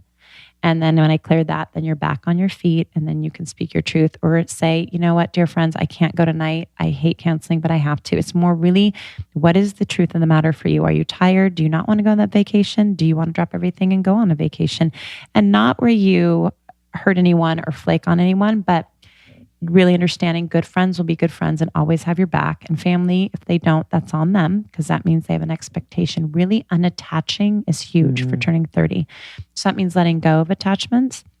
There's a great adage from like 3rd century, I think it's Zen, that says, the way is not difficult for those not attached to preferences. And once you're about 27, that's where we all can be. The way is not difficult for those not attached to preferences. So if you're really like more easy breezy, it's good. Or you say, I'd like to do this, or I think I need to go on a vacation, not ever being 100% attached to your opinion or your thing. Being flexible in the mind is very executive thinking in front of the brain. And your brain is literally now formed to do that. So don't be upset if you didn't do that when you were 16. We weren't ready to, or 10, or even 22. But when you're 30, like I think you really start to understand that. And that's a big one. And then I think also you really do connect to your spirit. And so really call in, something has to be bigger than you. So we teach a lot about trust in the 5th energy center, and it's trust in yourself first, which is so hard for women. So hard. And then trust in God and nature and all of it. And that because it's actually all one, but we're just putting it where you really put the oxygen mask on yourself first. You know, when I was in my early 20s, I'd hear that on the airplane and go, I'd never do that. I'd put on the child or my friend or my mate first. Then when I hit 29, 30, I'm like, I see what they're saying when they say put the oxygen mask on yourself first. That's not being selfish at all. That's really being able to give more, to be more, show up more. So the more truthful we are, the more others can be. And you will have a billion friends that way, to be honest, just meaning everyone will at least respect it. You can agree to disagree easier when you're 30 because you don't have attachment. If they disagree, you're like, cool, let's go get a sandwich, or cool, nice to see you. And then you get that brevity going. Then all of a sudden you have 3 hours in your day, or you catch yourself staring at Instagram at the things that you despise, but you're just so attracted to it. And you go, wait a second, I'm not going to look at this anymore. You know, whatever it is. And we love to blame technology or blame, the media or blame some celebrity, but it's choice. And choice is big in the 5th energy center. Just choose to put the phone down. It's your hand. It's not the phone. It's our choice to grab the phone. It's our choice to not take that 10 minutes in the morning. It's our choice to stay at that job. So being more fearless and know it works out. Love that. Right? Huge. Speaking the truth, unattachment. Yep. So you have to be doing something bigger than you or attracted to something bigger than you. Well, no, you want to feel the support of something bigger than you. You don't have to do something bigger than you. Yeah, you want. Thank you for clarifying. You want to feel something's got your back because it does. Totally. And that could be your God, angels, whatever, but stick to it. Blue sky. What changed my life was looking at Mother Mary, and that's my old Catholicism probably somewhere in me. The blue sky is Mother Mary because I really needed a mother, especially when I became one. And all of a sudden I was told, and I literally sent the prayer one night out, or the thought, like, I'd love to get to know Mother Mary better. And then there was she a went gift. in the bathroom and did Bloody Mary. She did, exactly. That's exactly what I did. The next Bloody morning, Mary. that was so well said. I remember that. No, but it's just funny. Like a blue sky or something bigger can help you out. A bigger tree. Then you can think that's God. You can be an atheist if you want, but you have to know there's something bigger than you. And that's age 30. You know there is. You know you're that small human in front of the ocean. So, and if you ever feel overwhelmed, that's by choice. And when you get that, you're like, sweet. You can talk yourself off a ledge anytime. Your big sister can be like, listen, knock it off, and then you can laugh and move on. Wow. Yeah. Good one. Is that a good one there? That is so good. good. Last one from me. Please. Kind of going back to your family. What is it like with your husband? Like how did that evolve? And how did he? Such a good question. Kind of like, I bet it's magic. Yeah. It is magic, to be honest. I said earlier, because I came out publicly with this later, that could have been a deal breaker. I mean, that could have been divorce, and all of a sudden he's marrying a psychic. When you got married? He did. His favorite line is, one great healer that we adore, Jennifer Freed. If everyone should know Jennifer Freed, Freed. She's up in Montecito, and she's an evolutionary astrologer. So she lets you know your chart. That was life-changing for me, because I noticed your traits you just came in with. So like some of my funny Aquarian traits or Pisces traits, I'm like, ain't changing them. And you just talk about being unattached. You just look at them like it's a page in my book. I have to work with it or try to clear it, but it's not my fault. It helps change a lot. Anyway, she was one who said, you have to do this. And I finally agreed. And we were driving home from Santa Barbara, and my husband looked at me, he's like, well, at least you'll start getting paid instead of getting trapped at dinner parties, or he said cocktail parties, because he watched, and this was the same with my grandparent and all that. So he was a huge supporter. And I think I knew we knew when we met each other, we were dating different people, and we never cheated. And I broke up with mine for different reasons. And then we came right together. And it's funny, because what messed me up a little bit was my parents' divorce. I didn't know. I was 27, so that was so formative. And then I didn't know if I want to get married. Formative. And being so like, I can't wait to be married with children. So It was crazy. But so I dated someone right after that all occurred. But we have a funny story, because he's a broadcaster, and there was a pro athlete that I hung out with for a little while, who felt like a little brother to me. And then Mark, my husband, interviewed him on a show when I was listening to Mark, because I just love Mark, my husband now, as a good friend.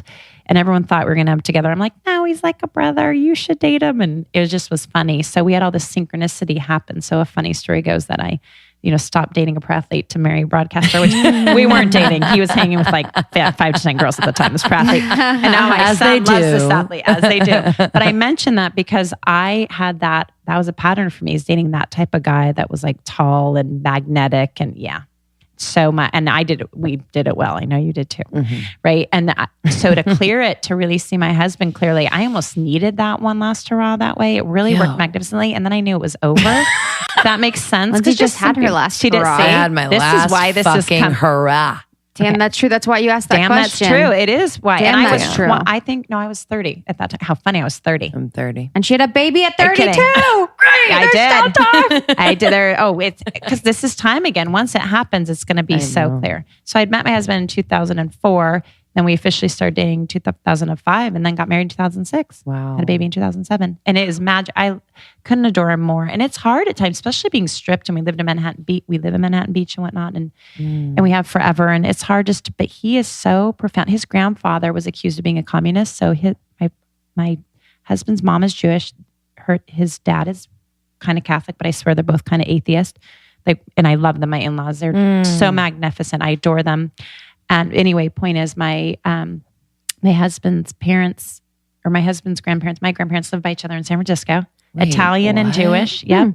And my husband's grandfather, who I never got to meet, but we both loved our grandfather. So much synchronicity, right? But anyway, point is, she was accused of being a grandfather too. Isn't that funny? So much. Oh, it's so key. See, you're going to be just fine. Yeah. More than fine. Yeah. Anyway, he was a peacemaker, and under McCarthy, they thought he was a communist. He was Jewish, and he was this kind of peacemaker. And there was all these cases about my husband's grandfather, very peaceful. He had to change his last name, all these things. So here I come, and I'm kind of like that in a way, helping to shift humanness and peacefulness. And it's like, couldn't be better. So he is game on. He's with the 3 kids right now. He just made him dinner. I mean, he's a dream. And we've been married now almost 12 years. And it's just, I love him. And it really feels like a first date a lot. So what's number one key to your success? in marriage. Kindness. I mean, and early on, there was such a spark, and I do believe in that. I do believe that the body knows right away. The body does body know. knows for you all. And it's okay if people are listening and they got married out of friendship and all that. And that's okay if that's their base. But you two are both lovers, as am I. And I think a lot of your listeners are, and this generation is, because you can be. You can wait. If that makes sense. You don't have to settle. So do not settle. The body knows. It's so funny that knew we before don't, I wanted to agree. So, yeah. It's funny that you were saying women don't trust themselves. Yeah, no. And I think sometimes we're like shamed into thinking, well, if the body is thinking that, maybe I should slow down or not take that as and then a overthink it. So we're so smart now. We overthink. And the body knows primarily. Like my body loves it. I'm not talking about. You just gave Lindsay the green light. I'm saying. Lindsay's like, yes, the body does know. Well, you have to ask the body why, because sometimes primarily. Totally. I'm not talking about sex. I'm talking about just like, sometimes I literally meet someone and I'm like, you're everything good on paper and in physical form, but like my body has no reaction. Yeah. Nope, exactly. And then I'll meet someone and I'm like, oh, yep, you're doing something to me. Yeah, you're like, you face them. Yeah. And for a long-term relationship, you need that. Yeah. You just need that. So it's so important. Okay. So like I was dancing back to back with him at a wedding, and I knew he was, and I just broken off with, and I felt his back, my future, and I knew, and I had to dance away because he was still dating who he was dating. And I'm like, what on earth is that? So I even knew cognitively, like, there's such a spark and I'm not a cheater. So I'm like, yeah. So sometimes you also have to just wait for timing, but your body knows. My body knew. My body was so in love with them, and I was trying anyway. So it's just funny how that happens, and it was real. It will never go away. So you don't have to if you're not on it that week, and then they go somewhere, then they're not the right ones. That's so cool. Yeah. So this is key. We're mentioning this quickly, being 32. Just you have to trust time. Like there's no now. Hurry up. That's over. I mean, it was never real, but that's an overactive brain thing. I have to do it, or I'm going to lose it. That's scarcity mentality. You got to just trust, and that is not easy. And then watch it. And for a lot of we still all do have some of that fairy tale-ish in us. It's just unfortunate in ways that we grew up on Disney or Barbie or whatever, or all the different 50 Shades of Grey, all of that we do have that in us. So that can happen, but you want to make sure it's with the right person. And sometimes that'll look different. My husband does, my old friends say he looks exactly like my type, but he wasn't like who I was dating the past 10 years at all. So it's funny if you just let it happen and not overthink it. You'll be like, it's perfect. And our kids have his stunning eyes. They have these huge blue eyes, and they have his bigger features. And I'm just in awe because I'm so in love with him. That helps me be so in love with the kids in a very primal way. Totally. A lot of women and men get upset with their kids because they're not happy with the mate. And that just breaks my heart. Oh my God. Because then the kids get that. Whoa. I think we all got that in ways. Yeah, I think that's some of that. And it's just unfortunate. You got to love your partner, because then you're going to love those traits in the kids, and also know how to work with them, even if you don't prefer it. Just like we talked about earlier with my son, where I'm like, oop, I know my husband did that when he was 11 and he turned out great. So I'm just going to trust the process and show up and hold him accountable, but let him grow. Such a cool perspective. Wow. Anyway. I love it. Good mom now. You're going to be a great mom. You both are. You really are. And I will always be here. Auntie Jill will always be here for your kids if you need anything. But you're going to do great. I'll take every course, whatever you put. No, honestly. Well, in the city, echo parenting is incredible for anyone that's about to have a kid or here who's listening in LA. It's called echo parenting, ECHO. It's I want to say it's an echo part, but it's parenting support, and it literally is brilliant. And I already believed and did so much of what they said, but that also helped me learn more from them because I trusted them. But it's really great. It's nonviolent, and it clears patterning.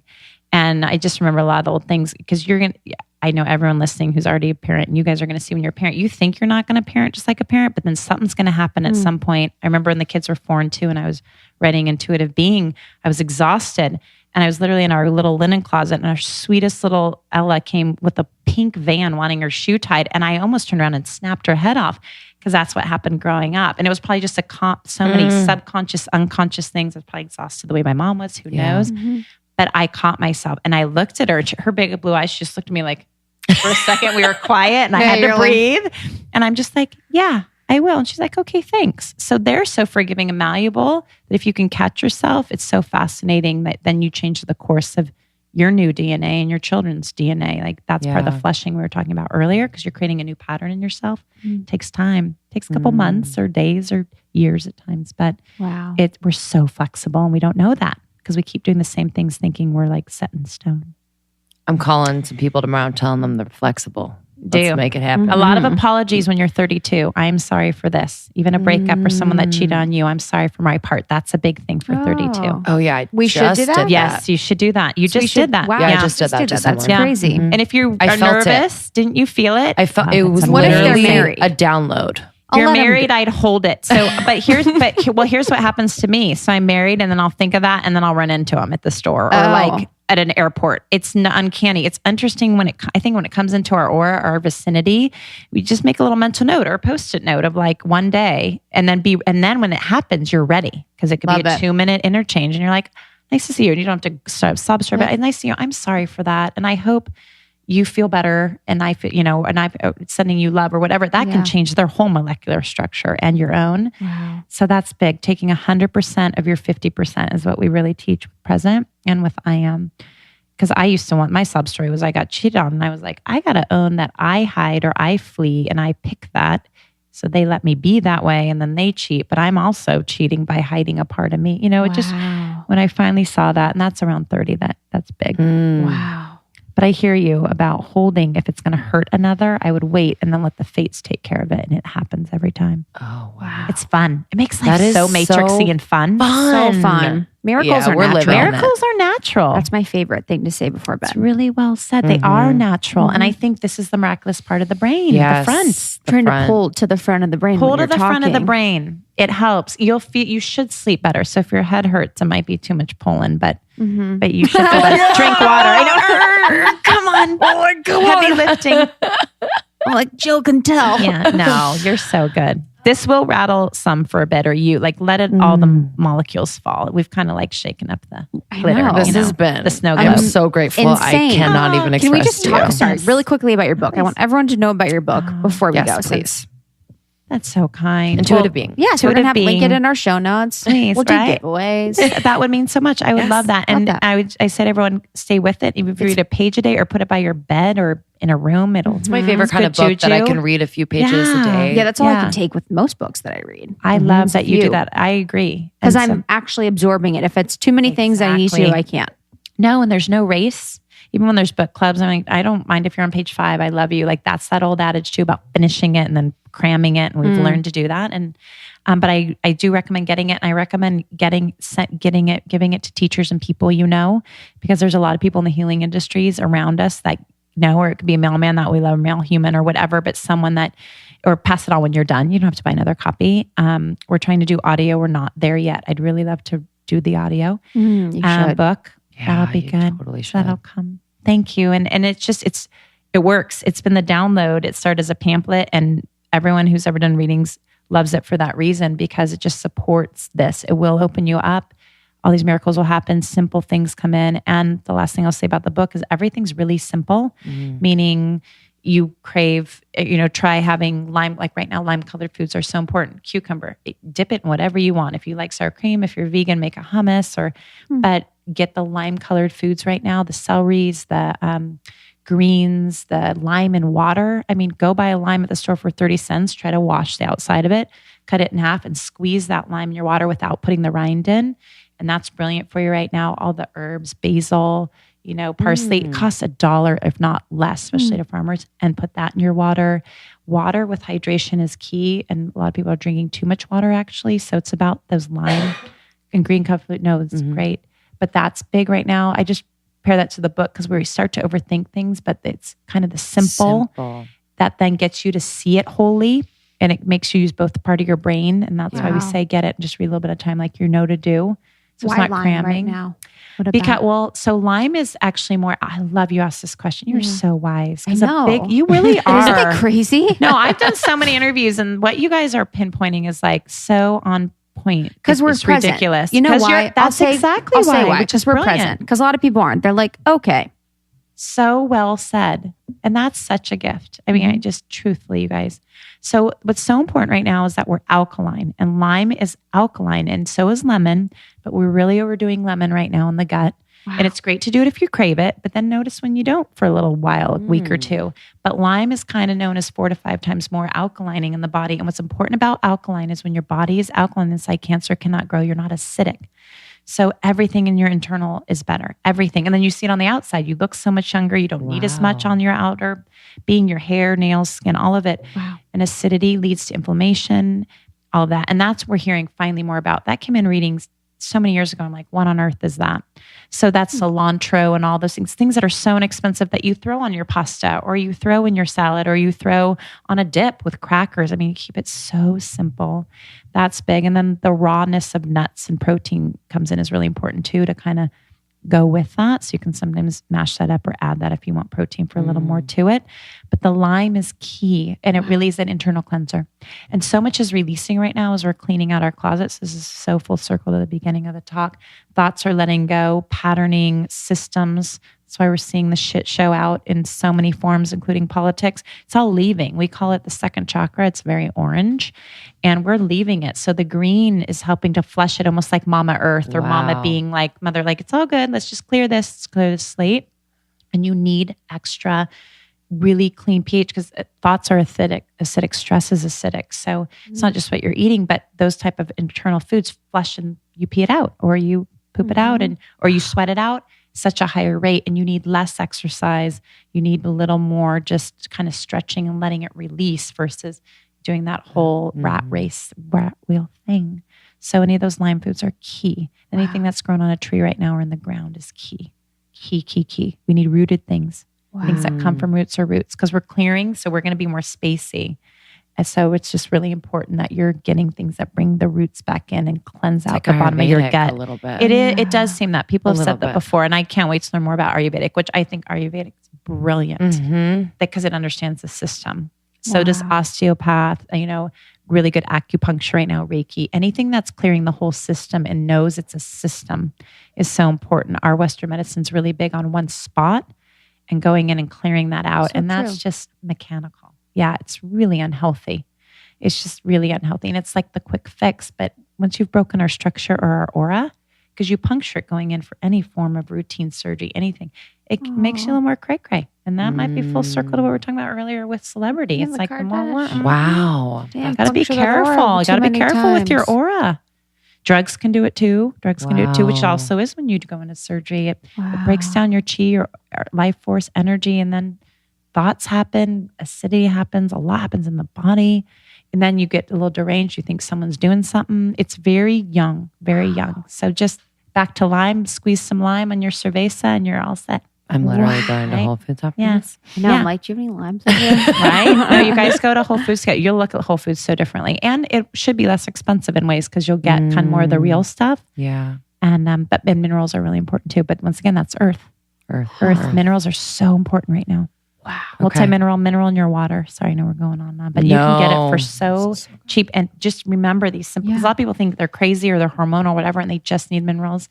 They just need a little grounding. Feel your feet when you're feeling spacey, especially for you too. Just, you can go right, left, press your feet into the ground and the floor, right, left, or left, right. That gets you out of fight or flight. These simplest free tools that we've been hiding, and that I just, when I came out in readings, I'm like, we're not going to hide this anymore. Sometimes I have to act like I have hooks on my feet. So I'm like pulled down to the ground. Because right now I'm like, I literally don't even feel like my feet are touching the ground. Try to do whole foot. So hooks would be connected to the haunted house. Does that make sense to you? Because hooks would be, if the hooks are kind of the outer shell of it. Yeah. So I should do whole foot. Because remember all your organs. Like so everything that we're talking about right now is your third and fourth energy center, gut and stomach, heart and lungs, shoulders, all your organs. So that's really where you're going to see everything go towards. So even when people say all one fourth chakra, that'd be Jesus, Buddha, Maya Angelou, Mother Teresa, anyone with a compassion, art, love, that's all fourth energy center. That's all green or bright pink or earthy, earthy earth. So just be aware of that. So, and that is so, we've all protected that part.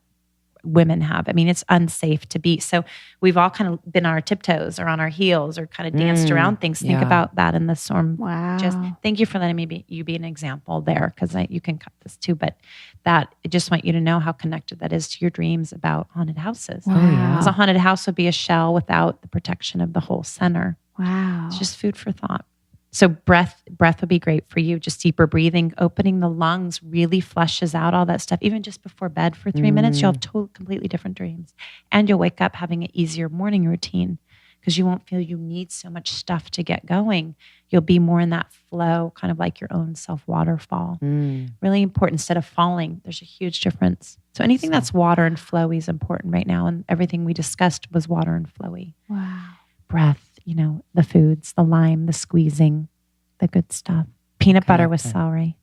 If you're not allergic. So grub, you guys. So you guys are amazing. Thanks so much. I know. Thank you for being here. You're welcome. Crazy. So beautiful. Yeah. I'm so proud of you both. It was crazy. Thank you. It was really beautiful. Close down. So our listeners can connect with you on jillwillard.com. Yes. Is that the best They place? sure can. And imcommunity.com. Yep. And then Insta is good right now. Jill_Willard. Great. Some you'll understand. Some it's like, what'd she just say? It's good. Perfect. Makes you think and not think. Okay. Thank you. Thank you. We love you. Oh, and then her book will also link too. Oh yeah, of course. Thank you for that. I'm on Mars. No, it's I saw a ghost. Yeah, we have to come back down. Yes. Yeah, we'll talk about the ghosts after. It's all good. All Oh my the gosh, I lovers in cannot the wait room. for ghost Yeah, all right, we're gonna go. stories. See you later. Bye. Love you guys. Bye.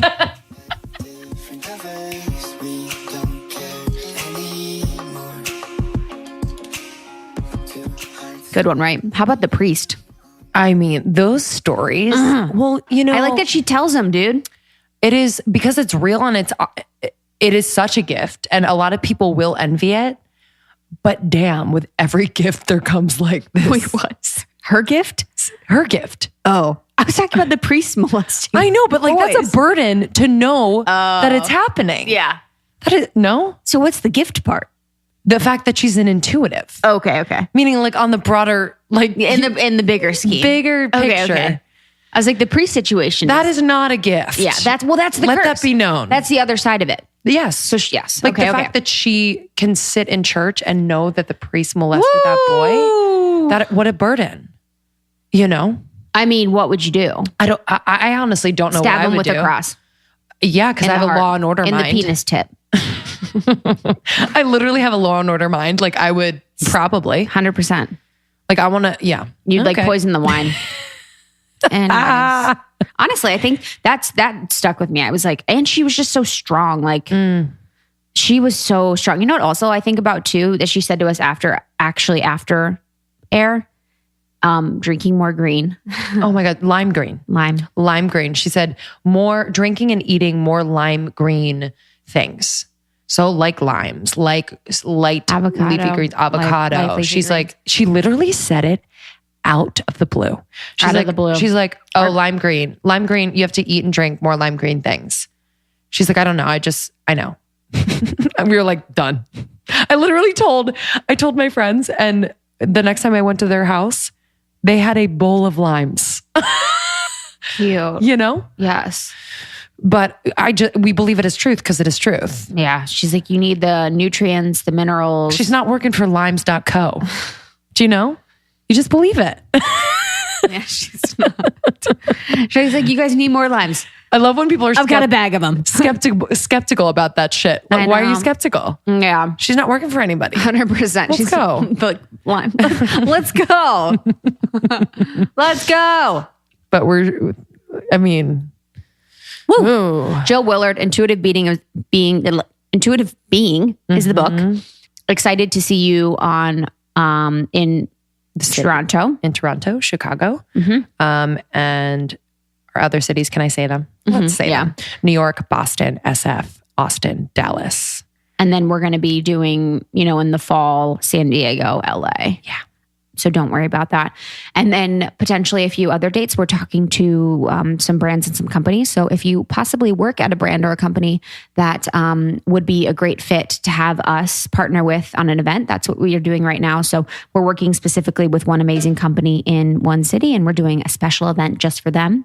And we're probably going to do that with other cities and other brands that are really great fits with us. So reach out, email us, and we can coordinate and organize something amazing. Yeah. All right, guys. Thanks for listening. We love you. Thanks for reviewing, guys. It means a lot. We read them, and It just means that we're up on the charts and that we can really keep doing this. You know, we just want to do more for you. So that really helps us. So I know it's free. It takes a minute, but we appreciate it. Totally. Join our secret Facebook group. A few people this week have just been like, oh my God, the group literally has been, people say it all the time. It's my support. I think it's, oh man, can I just say something? Yeah. Carly Haney, she's in the group. She texted me today. She goes, how many? I think it's 3K. Yeah, there's 3,000 people in there. Carly goes, am I going to get kicked out of the Facebook group? I said, didn't see your post. Why? And she commented on the post that was like, hey, do you guys have like a breakfast that's like super easy and healthy and like whatever? She say? McDonald's? She says sausage McGriddle from McDonald's, to be honest. And she goes, sorry, I ruined everything. I said, honestly, we need differing opinions. It makes the world go round 100%. And keeps McDonald's in business. Diversity. So thanks, Carly. And thank you to everyone in our group. You're the best. Yeah. All right. For showing up. Love you guys. Love Bye. You.